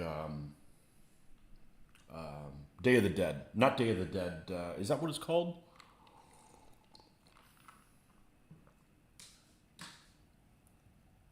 Day of the Dead's like a zombie movie. Why can't I think of what it is? Because I'm not Mexican. The day after Halloween, where they do all the skulls and stuff like that. And he had done almost like these Aztec type glyphs where it all looked like it was made out of rock, out of the entire roof. And he did it with micron pens, you know, like drawing almost like graffiti, but he made it just, I'm going to post a picture of it in the community thing so you can see what I'm talking about with micron pens. And it was amazing. Like, he basically like drew it on, and then he went in and sealed it, because those things can run. I think sealed it a couple times, and then painted over it almost kind of like a watercolors, so to speak, and then sealed that over again. So it ended up looking, you know, like a rock formation or whatever of one of these Aztec type glyphs or whatever. He had done the whole top of the roof like that, and I'm like, I got to get me some of those micron pens. So I didn't get them for Shields. I actually got them for some of the Gaslands cars. And let me think, did I do anything with them? I don't think so, because I feel like I have a lot better control with a brush.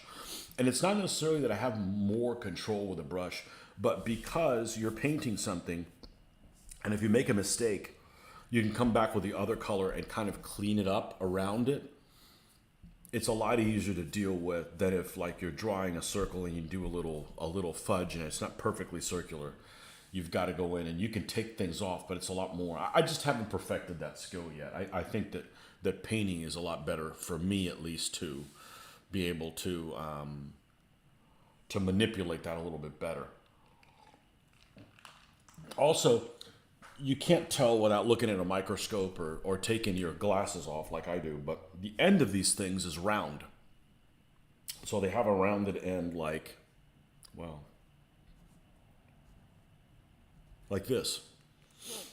So you're not, it's only, even though it looks like it's a certain thickness, it's actually less thick than it is when you apply it. And you're applying it on a surface, I mean, it kind of doesn't give, where paintbrush bristles do. And you're drawing it on something that also doesn't give. So it's almost kind of like skating on ice, so to speak, when you're drawing something on there. And I don't like the feeling of it. And it's probably part of it is that I don't have a lot of experience with it, but like this doesn't give at all. but this cardboard gives a little bit. So I don't mind doing this, you know. But yeah, the thing that he drew, this guy that did this Aztec thing. Just imagine if he drew like a bunch of little rocks. He had like maybe a skull, you know, a skull shape like this, and had like a skull glyph. And then around it, he had all these little stones where it looked like it was like carved in like stone on the entire. Amazing stuff. Amazing, amazing, amazing stuff. But that's what he does. And, you know, but he's not trying to put a whole army of those things together. He might spend, I don't know, 6 months doing one vehicle. So, you know, you kind of have to pick and, you know, like, was it Nordic that said, I can't be into everything. You can't be, you know. There's only a certain amount of time and interest to be able to do certain things. But there are some freaking wizards among us, that's for sure. There are some wizards among us. And then there's a lot of people that go to the other extreme where they have an absolute ton of stuff. And like to get all that stuff painted, they've got to dip or whatever it is to get them on the tabletop. So I want to compromise. I could spend even more time spent painting these guys, but I wouldn't have anything to show for it. So I don't want to get into the, I'm building a diorama and I'm only painting one night and I'm spending, you know, 12 hours painting one 15 millimeter figure. I got to have some kind of a compromise. So anyhow, sorry it took so long, but I was being nutrificated. So I don't need any more of this. It's more of the chocolate brown that I need. But there's some absolute wizards out there, you know. And just when you think this is the best thing I've seen somebody do, you find something else that's even better. So it's just a trick. It's absolutely just a trick. At this point, you know, it's a trick. And they know the trick and they've done it enough that it just seems like it's... well, I haven't seen any of them do it in person, so I'm not sure how quick it is, but it's just repetition. It's repetition, just like these symbols on these things. It's a method. You got to get everything where you need it to be, and then fill in as you go. And it's really not that difficult. Which reminds me, I've got to get that bull's head on this screen. See if I can pull this off. Here it is. Okay, there it is. And this thing does weird things when I bring the phone up to the screen. So I don't know if I can actually get away with doing this. It does that whole picture inside of a picture inside of a picture inside. And I don't know what causes that. It's kind of like when you see, when you watch, say, the news, and there's a TV going, and you see those lines that are moving through it because of the... I'm not a science guy. Again, that should be one of my sayings. I'm not a science guy. I'm really not. I don't understand how some of those things work, nor do I care to. I'm a history and map guy. So let's see if I can show you what my screen looks like. And let me go back to my other one and see... Okay. Yeah, you're seeing a screen inside the screen kind of bullshit. See, I don't know why it does that. So let me see if I can go back to this one and you guys don't see that. That is, you see that? I switch really fast between them when it does it. What causes that to happen? Somebody smarter than me has got to let me know. So here is the symbol that I'm going to do. Okay. He's like a bull, almost looks like a yak because he's kind of hairy. And that's what we're going to put on. Let's see if I've got it centered right now. Let me go really fast and see if I can see it. Boom. Yeah, he disappears. Okay, good. So that guy right there, that's what we're going to put on his shield with the old yellow and black. Dobislav Pukala. And also his cousin, Yangoli. I just said it's his cousin because back when I started just doing the research on the Polish things, they don't have that many different heraldries compared to Western Europe. And a lot of families shared similar heraldries. So, okay. Now I know how to do it. I can center that by doing that quickly. I don't know what the hell causes that. The picture, the frame between the frame, between the frame, between the frame. And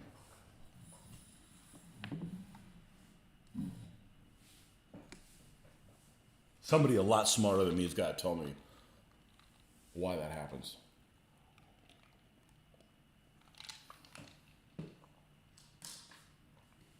And I'll tell you how to find things on a map.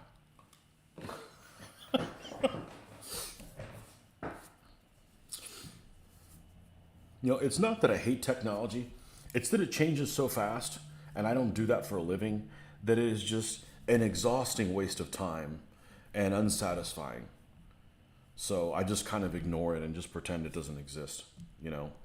It's not that I hate technology. It's just that's basically what it is. It's just I can't keep up with the Joneses, you know. And if it was something that I did for a living and I couldn't help but have to know how it is because I'm using it every day, but it isn't.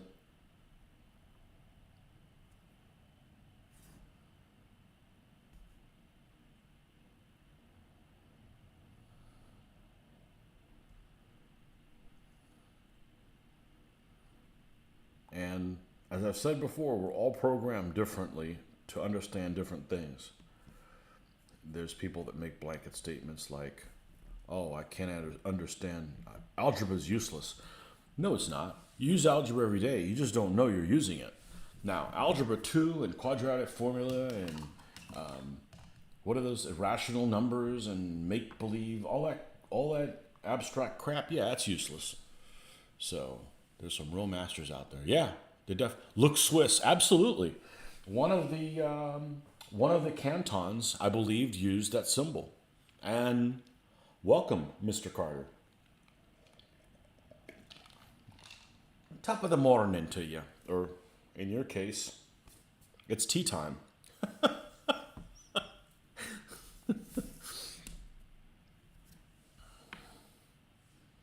I wish tea had more caffeine in it. I would enjoy it more. I don't unenjoy tea. I don't want it to be warm. I don't like my coffee warm either. So, I actually like the taste of tea better than coffee.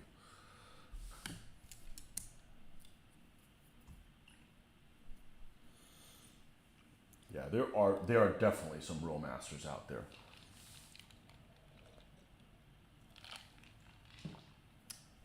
They are, and they want to keep their secrets to themselves. I don't. I'm willing to share anything. You know, I don't want this love of this hobby to die with me. You know. Oh, I went to check on that screen to open it up and then didn't leave it open. See, I just keep making mistakes, man. It's like I'm like belt-fed mistakes. Hey, I'm having a good time, and I think I have the right attitude. Well, with this hobby, I have the right attitude. I can be in a bad mood. I'm in a bad mood frequently, but it's not because of this hobby. This hobby is enlightening.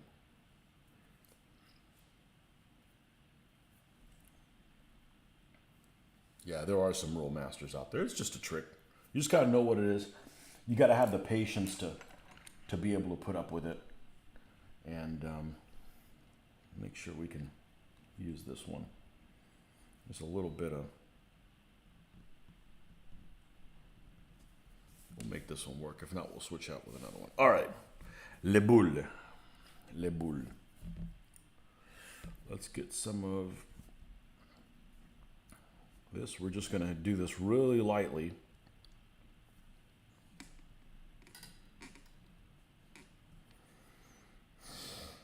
Because you want to get everything into the right proportions. So his head is basically a mass that's going to run from about here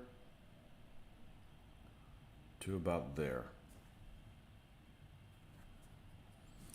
And then his ears are the part that are going to stick out the farthest, and they're towards the top. Let's draw that line. Let's drop that line. I'm going to start saying that again. Drop that line. His ears are going to be about from here to here. They do stick out pretty far. Okay? And then up from his here are the horns.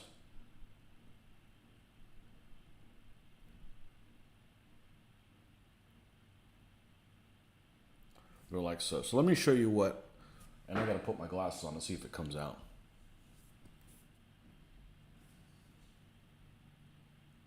That's all I've drawn out is kind of the component parts and where they sit on the face, so that when I go and construct it, I don't make it the wrong shape, or the horns are in the wrong place, or you gotta sketch everything out so that make sure you're on the right track. Okay? Now we'll start filling this thing in. And I didn't used to do it this way. I've just failed too much the other way. I'm like, no, we gotta get the proportions right.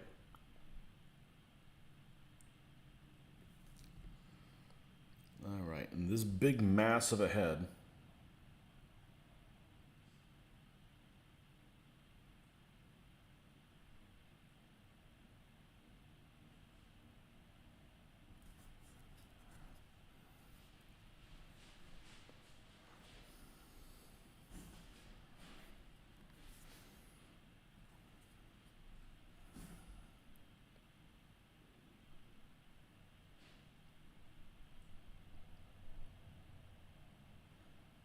and it doesn't have to look exactly the same as it does in that picture.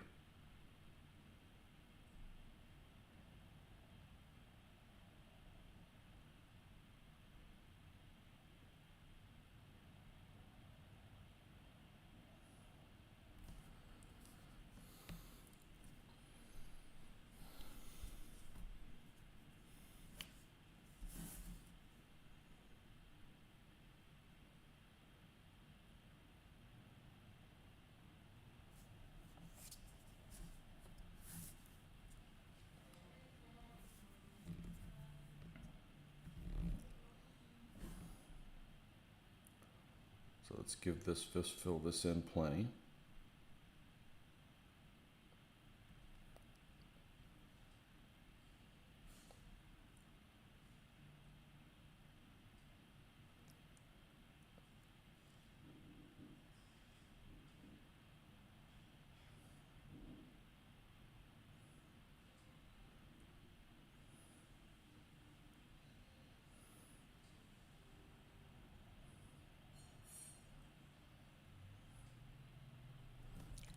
Okay, I think we can work.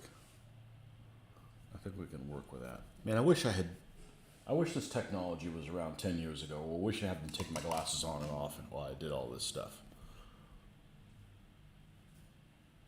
I guess I should just be happy that the technology is available now. Okay. So we've got some eyes and we have a ring, and some of the details I just may not be able to add in there because honestly the shield doesn't look great. It looks a little like weird, like maybe they drew it wrong. To me.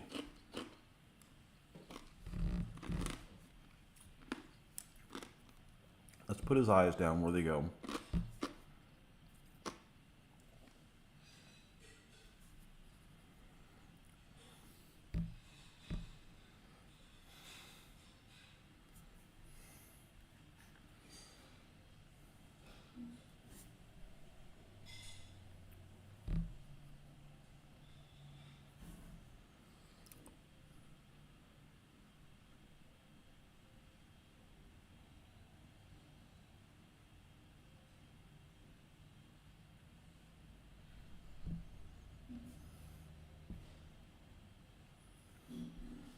And then there's a ring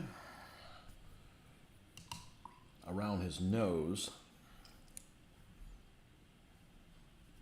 There's a ring around his nose.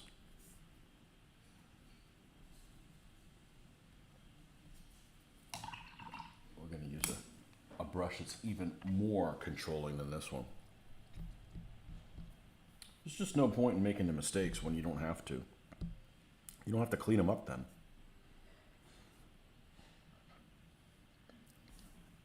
And all of it is inside the black. Meaning whatever fur this guy has, because it's almost yak shaped, it's inside the perimeter of the black.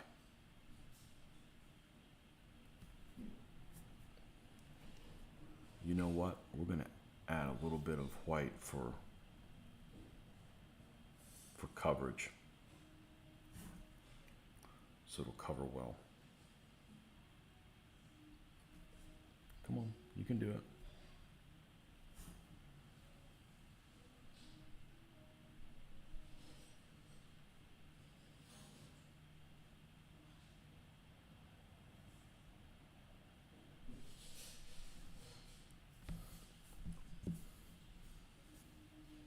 Actually turned out a lot better than I thought it was going to. Let's see, move it the opposite way that you want to, Tony.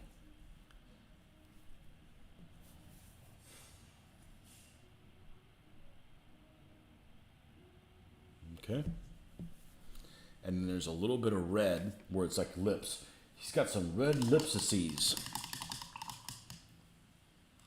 I know I don't have any red here. Let's grab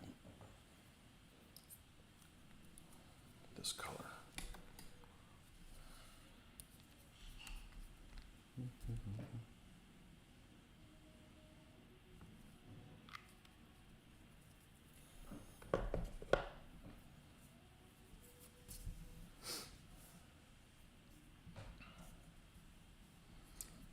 And the lips are kind of in the middle.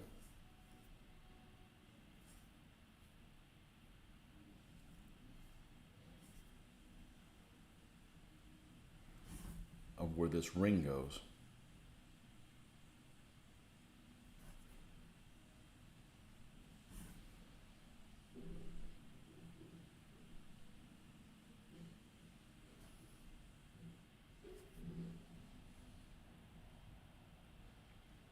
I don't think I'm going to make them as red as they're in that drawing. It just doesn't look right to me. That's better. And where is this?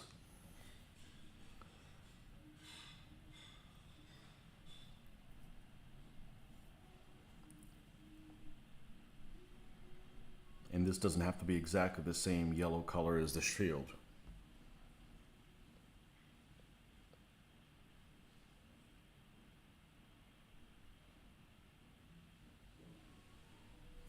Okay. Now his eyes.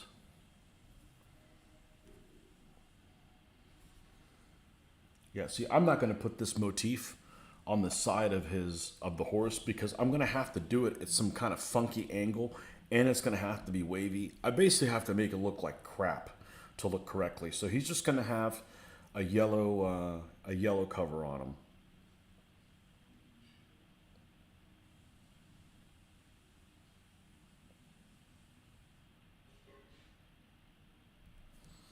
Okay, he does have eyes.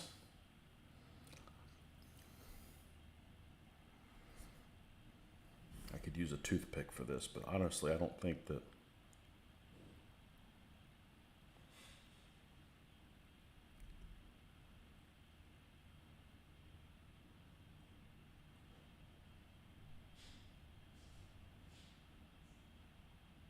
I'm any worse with this than a toothpick.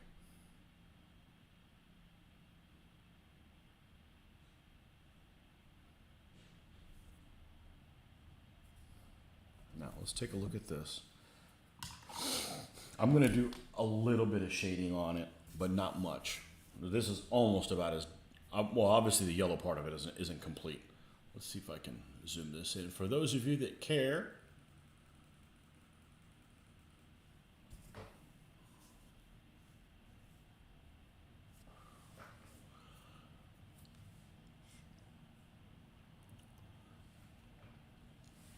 that's what we have so far. Don't worry, that yellow will be a lot nicer looking. It looks like shit right now.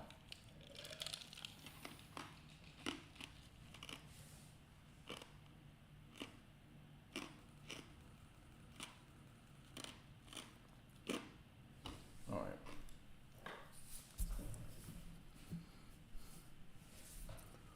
Yes, there are some masters out there, and as soon as you see something that's awesome, you'll find somebody that's even better than that last guy.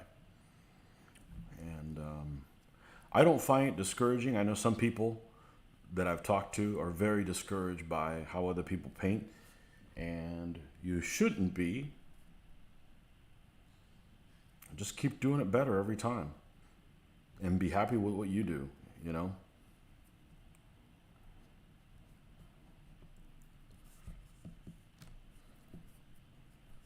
All right, let's bring this yellow up to snuff.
And we'll have you guys take a look at this in a second. See what you think.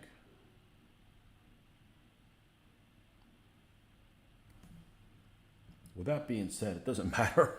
It doesn't matter a whole lot to me, and I don't mean to poo-poo you guys, and you guys should feel the same way about whatever it is that you create. You need to be the one that's happy with it. Screw everybody else. You need to be happy with what you're doing. Because ultimately, you're the one that needs to be encouraged to continue doing this next time.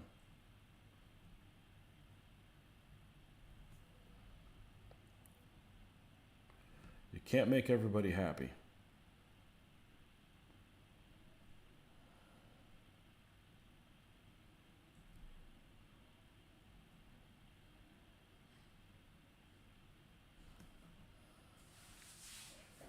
And let's do a tiny little bit of highlighting with the black. Very little, because if you do too much, then you end up losing the black and it just ends up turning like gray.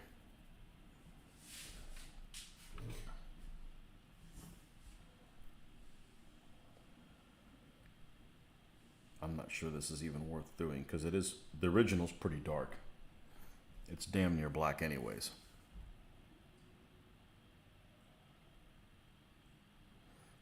And again, I'm going to take a little bit of artistic license.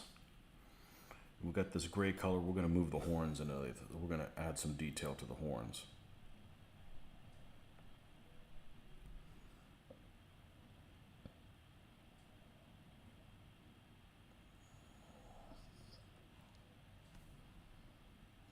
And I think we're going to leave it like that. I'll have you guys take a look at it. This guy had spots. It'd almost be like, you know, eat more chicken.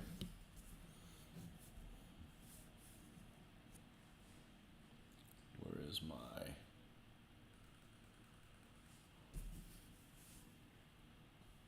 all the zits and freckles on it.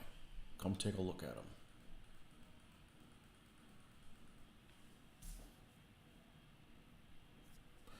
And yeah, the eyes are big. Well, the original, the eyes are big like that too.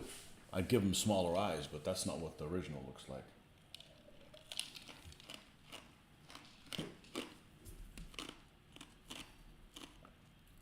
I'm pretty happy with that.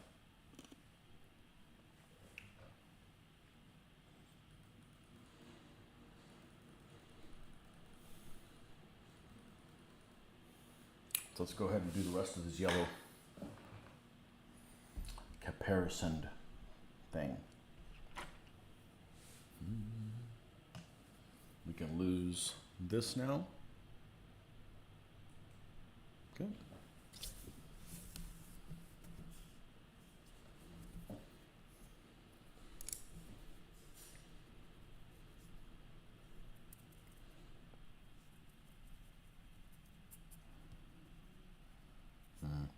Too early. Too early to do that.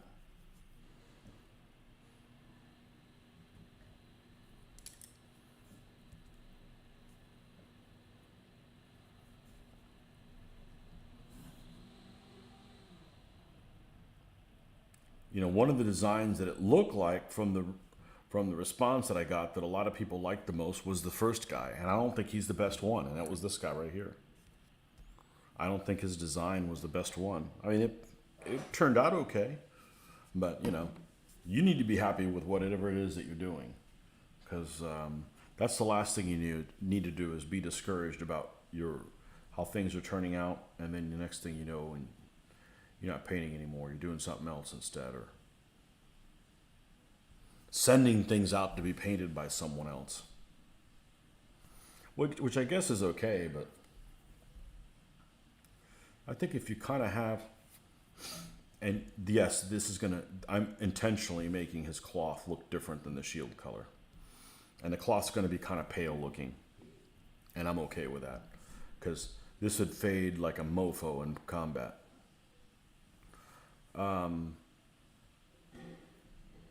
If you have a little bit of talent or interest in painting, you should do it, because there's very few of us.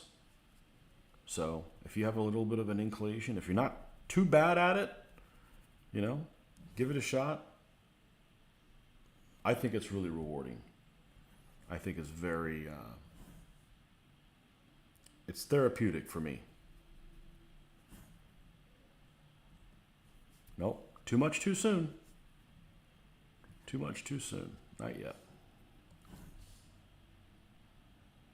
There we go.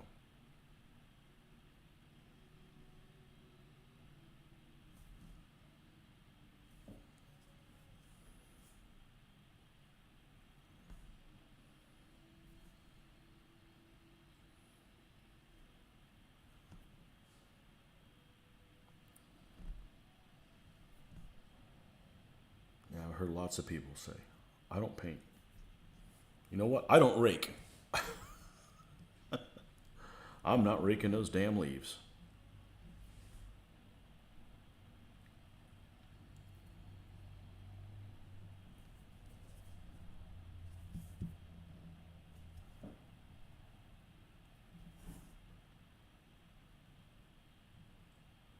How many folks we got on here? 5? I must guess 5. 6. Off by 1.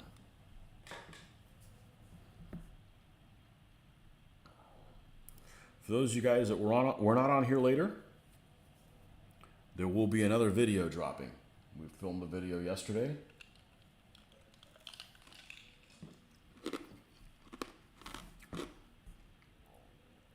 As soon as I get off this show,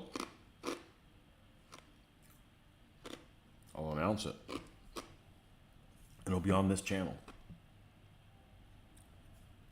And I don't mean the unboxing. The unboxing is done. We actually did some battles last night, so hopefully you guys will enjoy that. I think you will. And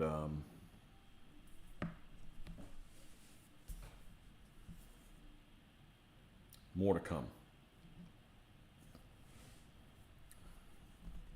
More to come as always.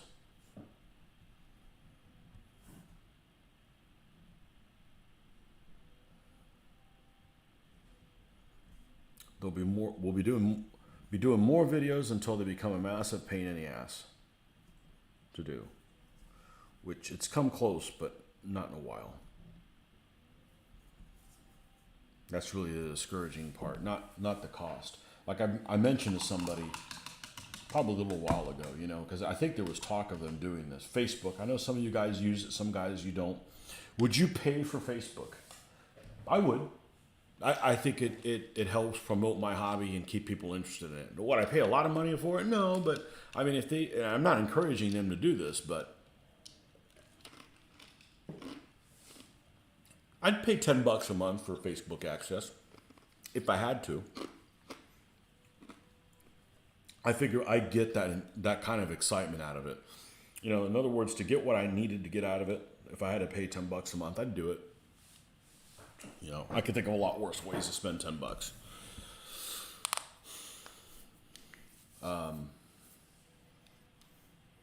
because $10 isn't going to make a difference, but it is if it's like, if I got to do something like really frustrating instead. That's causing a lot more trouble to me than that. All right, let's come in and hope they're not listening. Hey, Tony says we could charge. I think we can make some money. I don't want them to. It's gonna affect how many people are on there, and then my interaction possibilities within the hobby are a lot worse. But at the same token, if you're going to give it to me free with a bunch of annoying commercials, I'm going to do it free with a bunch of annoying commercials. You know, if there's any of these games, it's like, hey, you could play the game for free, or you could pay for it and get a lot of stuff in the game. I'm like, well, I'm not going to pay for it then, because eventually I'm going to get burned out on it. And if I didn't commit any money to it, I feel okay walking away from it. So, here. Which part? You pay $10 for Facebook? I think it's useful. People hate Facebook for whatever reasons, whether it's you don't want to hear other people's politics. I think it's the best thing that was ever created for our miniatures hobby. It absolutely is. The internet is great for our miniatures hobby. The Facebook allows us to interact in a share photos easily of what you're working on. Instagram doesn't do it. I hate Instagram. Instagram cuts everything down to a square photo. There's not enough ability to type something that goes along with a picture. Other things are in the other direction. It's too much, like the bulletin board for Fanaticus. It's too much typing, not enough picture sharing. And so I think Facebook is a happy medium of the both. Of the both. A happy medium of the both. And I like it. And I don't get sucked into Facebook stuff. You know, I'll put stuff on my page, and, you know, it's my page. If you don't like it, just go somewhere else. And I do the same thing with other people's pages. You know, if somebody else posts something I don't like, hey, it's your house. You can do whatever the hell you want. You know, you want to paint your bedroom pink? That's fine. You're the one that's got to sleep in it. You know, just don't tell me what color to paint my bedroom. Just to use something as an example.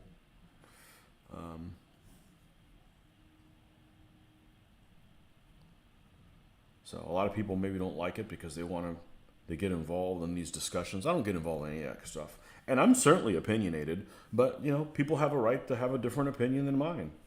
You know, even though I disagree with it. They're not going to convert me, and I don't need to convert them. So for the miniatures hobby, I think that it is easy to find out information. Like the miniatures page. The miniatures page is really useful back in its day. And then it turned into people arguing about shit and very difficult to share pictures of things. So it became not useful for me.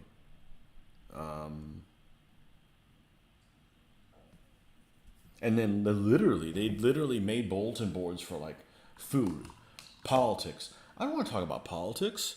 First of all, why are you going to argue about politics? What are you going to do? The asshole I like is better than the asshole you like? They're both assholes.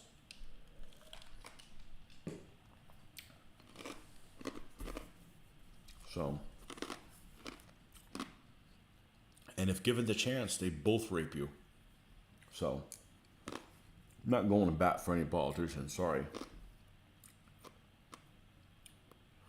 So why are you having these incessant arguments with each other? But I know someone in particular that's related to me. I'm not going to say who they are. I don't live with them. That actually enjoys the arguments. I don't enjoy to argue with people. So, it's not worth it for me. So I would pay $10 a month. Not that I'm looking for more charges per month, but it's worth it to me.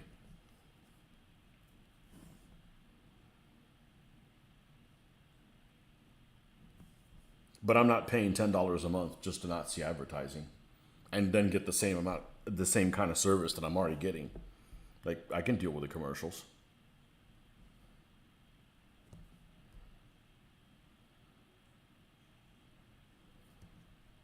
All right, let's take Let's step back from this and take a look at what the hell I've done, because I don't really know. I'm just sitting here painting. And I really like it. I like the fact that it's different than the other yellow. Let's put him next to another guy that happens to be yellow.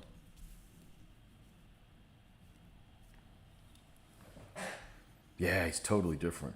God, this bastard's so damn glossy. Now, see, here's the interesting thing about it. This guy has not been sealed. I don't know if you guys can see this, but the top of his helmet is split in two.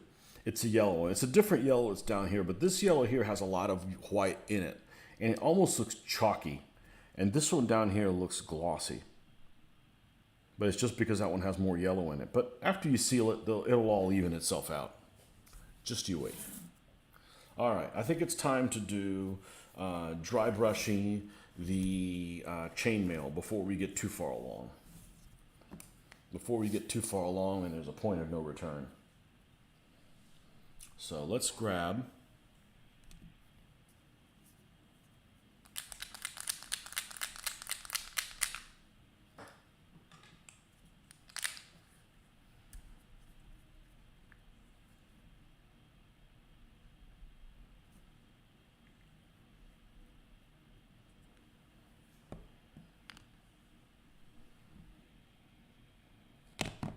So, was that your here there about paying $10 a month, or maybe something else?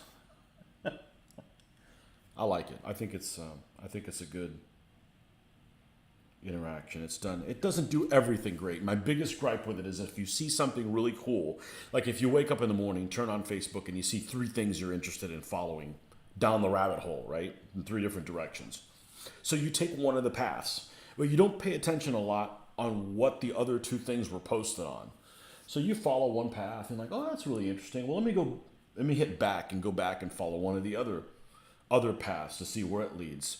And you go back there and those posts aren't there anymore because what you saw isn't necessarily the latest things. I wish they would fix that. And I know there's different settings you can have. I've tinkered with them and I still miss those tracks on going through different rabbit holes. So hopefully is when you wake up and there's only one interesting thing, so you can just follow with that. That's really my only Facebook gripe. I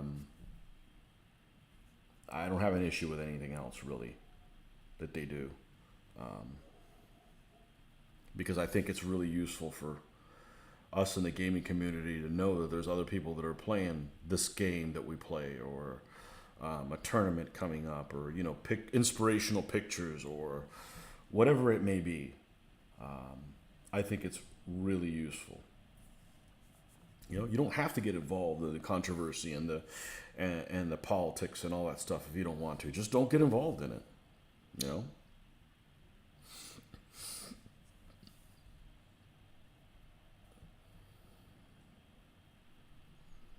There's lots of stuff I see happen in the real world that I don't want to be involved in, so I just go the other way. Why can't you do that on Facebook?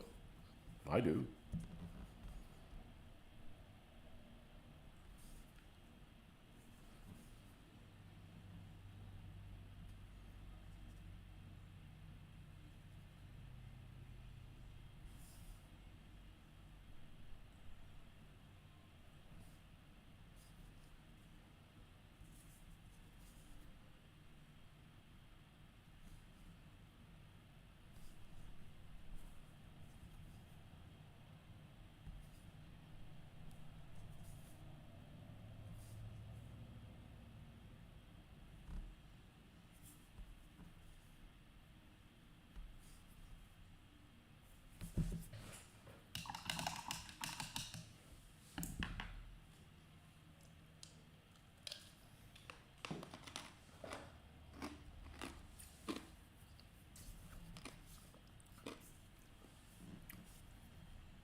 Okay.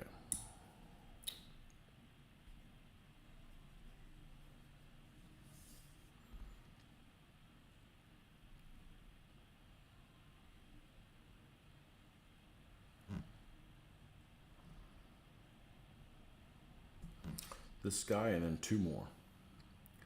So in a perfect world, here's being extremely optimistic, I can get these guys painted this weekend.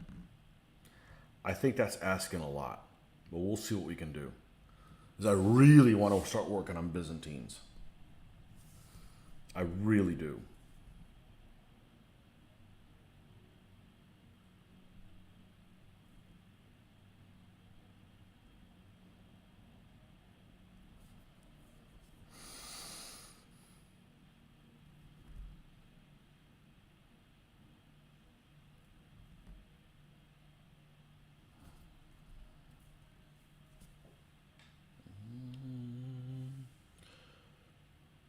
We're we're on YouTube Premium, so no ads. Quite cheap with the family plan, which covers 5 of us.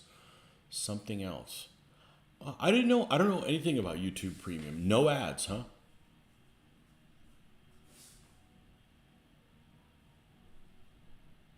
Yeah,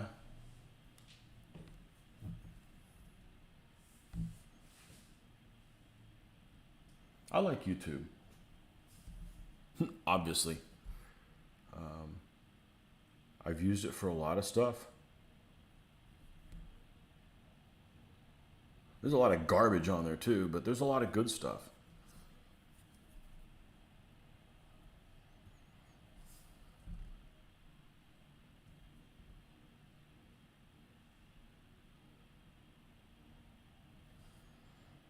Yeah, I'm not looking for more ways to spend, money because they'll monthly you to death. If you get involved in too many things, it's like, oh, it's only $5 a month. It's only $3 a month. It's only $4 a month. Why are we paying $400 a month on all these things? What the hell? You can't have everything. I can't be into everything.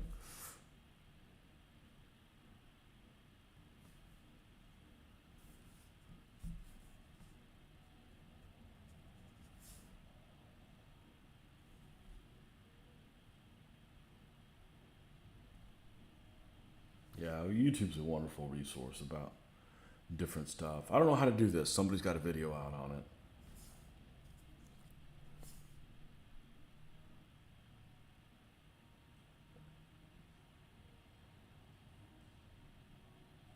Useful tools to prevent the next dark age. Share information to each other so we don't forget it.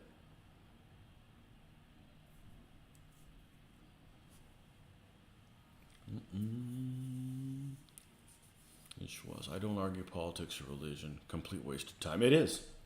It is absolutely.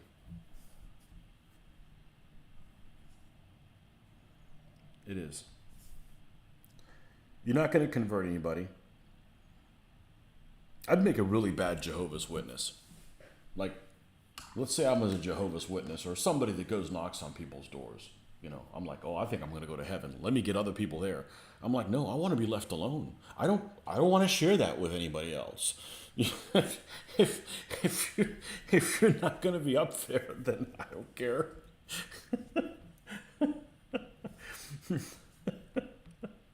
I don't need to make other people see the light or whatever. I don't want to know. I don't want to know other people's politics. I might enjoy somebody's company and find out, and they tell him about their politics, I'd find out he's a communist.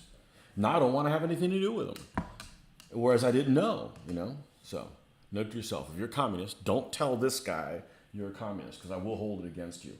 Because communists suck. Among other ists. There's other ists that are bad too.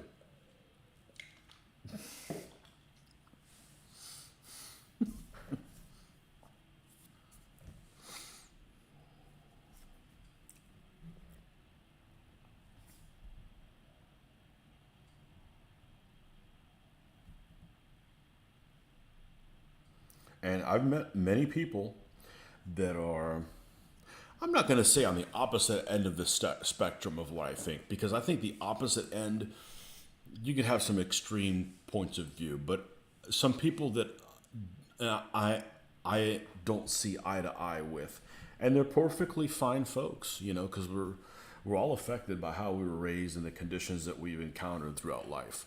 Those things are very very determine a lot of how you see things and your perspective on things. And I get that. You know, my perspective on stuff isn't going to be the same as other people. But at the same time, I don't need to, you know, necessarily be converted nor convert other people. But you know, I've interacted with people that are on the that see things differently. And you just don't bring that shit up. It's fine. The wargaming is what unites us, you know.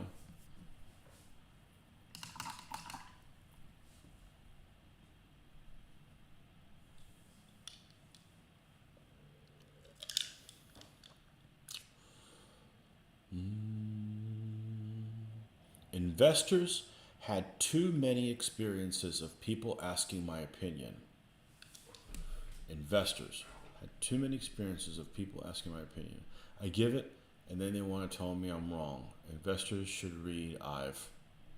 I don't know what you're getting at, but you know, your opinion is your opinion.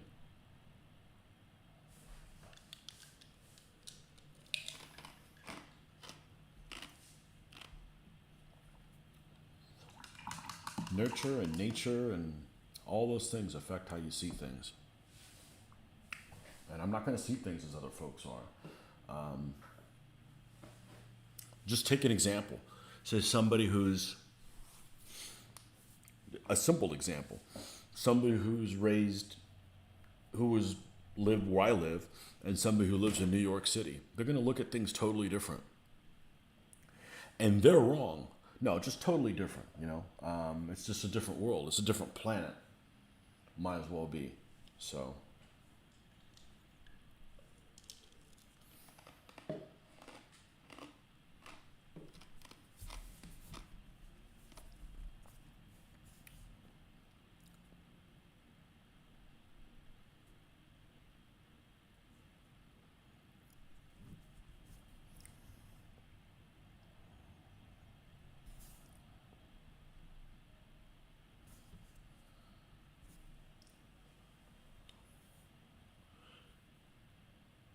YouTube gives me a Tony and a Mitch show. I wish we could do it more often.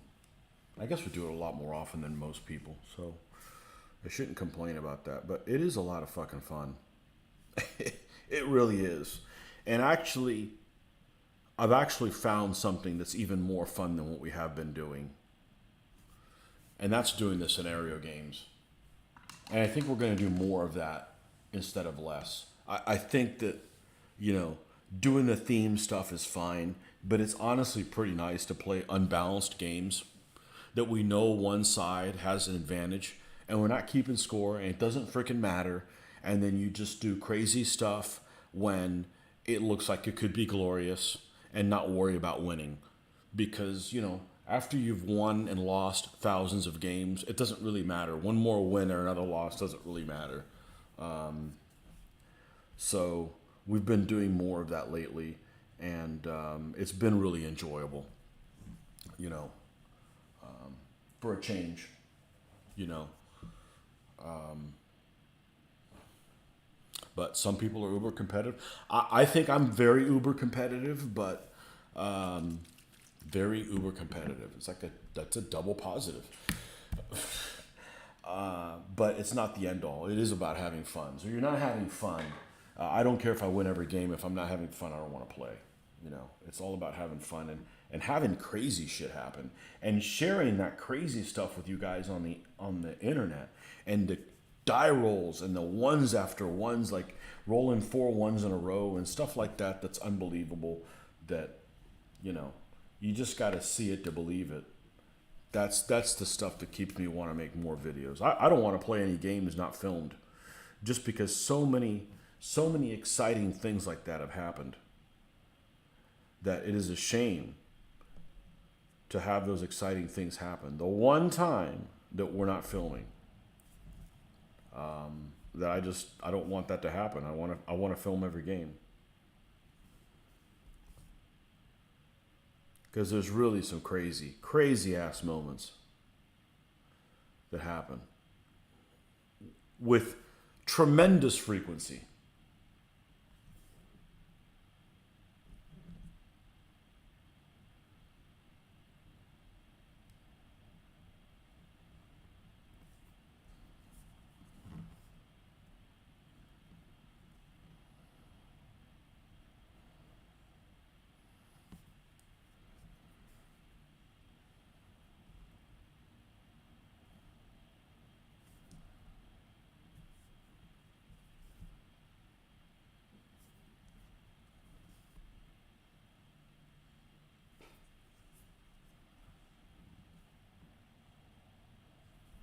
with tremendous frequency. Okay, now I've got to use the little boy's room. Nope, that's the coffee cup, not the water cup. All right, we will be right back in a jiff.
the game you guys had where you didn't have a general was like an irregular army versus a regular army in DBMM. It was freaking cool. That was a really cool battle. And I think that's what I've enjoyed about these scenarios is the victory conditions aren't the same. We played the one where his casualties didn't matter. I had to take the 3 camps. All that stuff is really cool. There's a different way to play the game. So I'm definitely enjoying that a little bit more. And if you think the game is really unbalanced and it's going to be something you don't enjoy, then switch sides. And both of you guys. So I've thought about this. I wanted to get all of the 6 games in that scenario pack. I think that was more important than not play through all of them. But ideally is, you play, say, 4 scenarios. And one person plays, say you're doing Romans and Carthaginians, just to keep it simple. So one person plays the Romans in the first one, and the other one plays the Carthaginians. And then you switch. And then in the next scenario, the same person that plays Carthaginians plays them again, so that you're not always playing the Romans the first time through the scenario. You switch back and forth. And I think it would be really interesting. And honestly, I've enjoyed doing that a little bit more than playing standard games because you're not worried so much about winning. I mean, not that I'm not worried about it, but it's just nice to be able to play different conditions and winning conditions and things like that, and for a change. And I know that several people have commented that they don't like playing DBA because it's too competitive. And I would argue that how you are in that situation is basically how you are in every situation. I'm going to play just as competitive in a game that's in a tournament as a game that I'm just trying to win and there's nothing to win on this. That's just me. I don't think that all of a sudden you just don't care.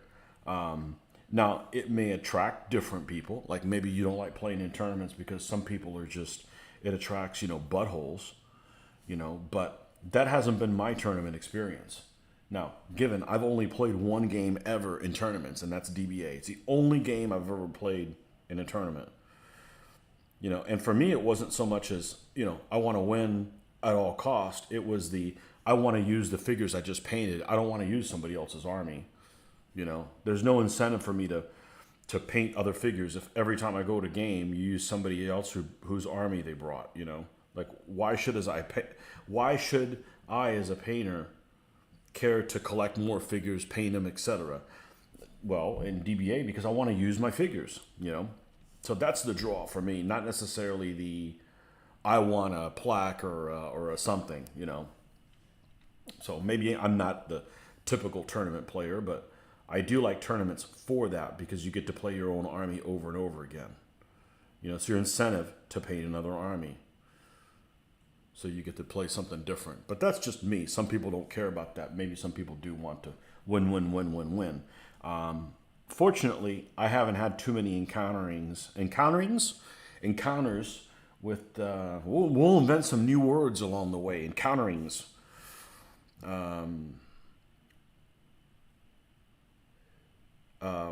With folks that are win at all cost people. I have more so in games that are not tournament than in this tournament game. So your experience may vary. I think there's various reasons for why that's the case.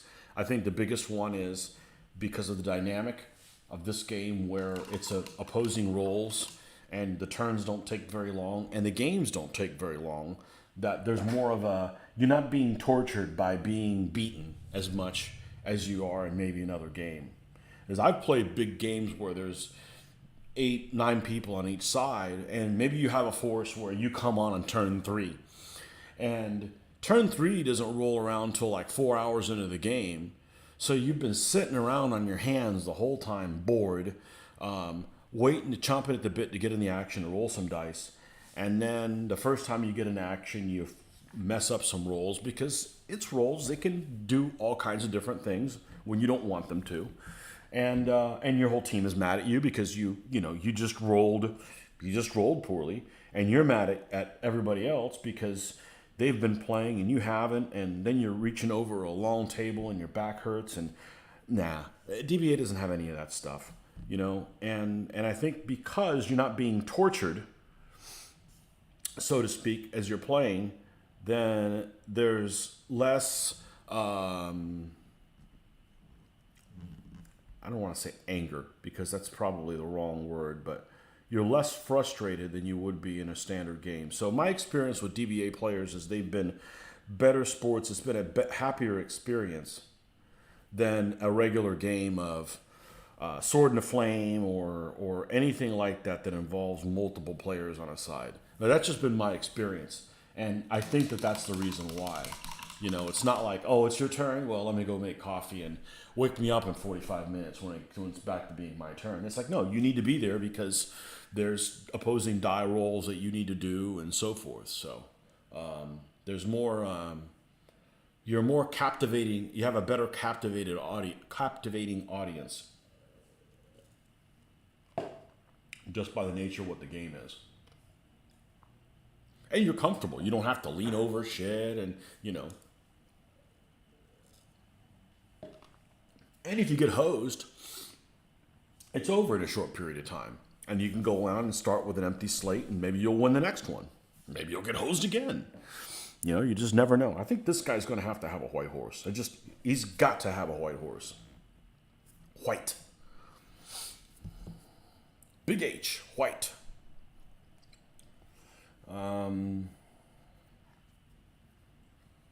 Let's use this. Let's use this color. So, I have had interactions with people that are like, oh, you play a tournament? I don't play tournaments because people in tournaments are assholes. It has not been my experience with DBA. And I think and the reason why is because of those points I've laid out there.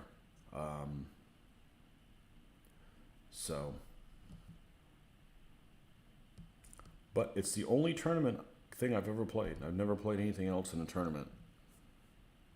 And it's a lot better than, oh, I'm going to run a World War II game. Well, I got to buy everything from both sides. So.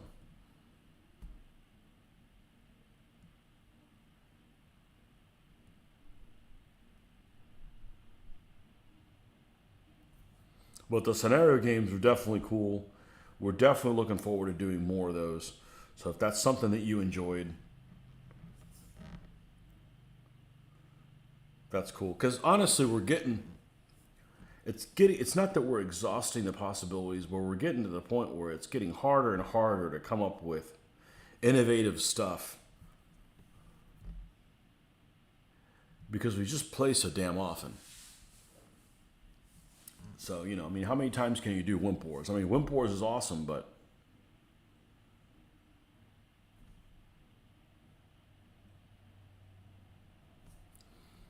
the scenario games are pretty cool.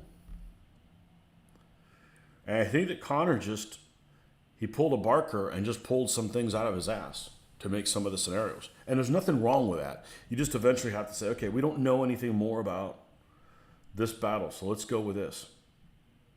And as long as it's a fun experience and maybe it encourages you to read more about the real conflict, so you can, you're kind of taking part. I call it, reenacting. That's you're doing the most you can with ancient battles. You're trying to do your part by playing a similar army and then reading about the history. As long as you're doing all that stuff, who cares? Doesn't matter if the scenario's necessarily balanced. Play both sides,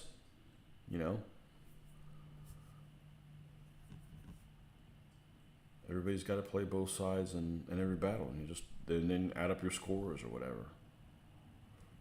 But it's kind of nice not keeping track of your scores,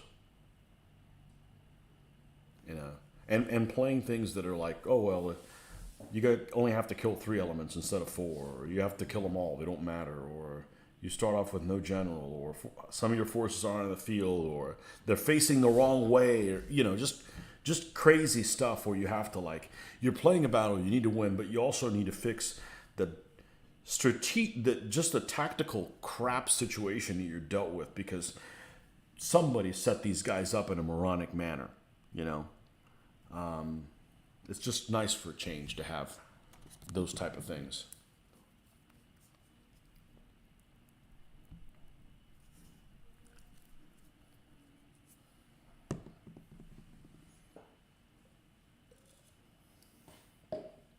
How long have we been on here? Yeah, wow. 7 viewers. I don't think I'm going to be able to get this guy done in this session. I think when we're done with his legs, we're gonna call this one. Like some other things that I need to do today.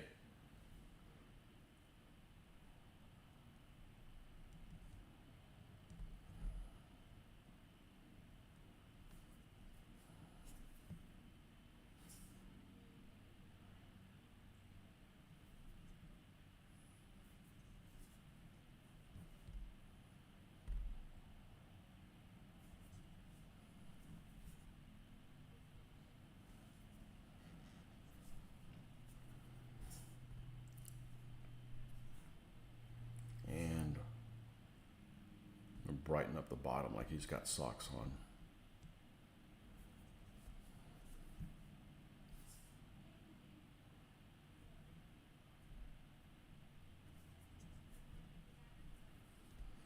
And then we'll call it a day. Well, we'll call it a end of this session. Let's put it that way. Well, as always, thanks for stopping by, folks. And we'll catch you guys soon. Like I mentioned, there's an unboxing video that I did last night. And then we did do some gaming. So shortly, you will have the games that we did last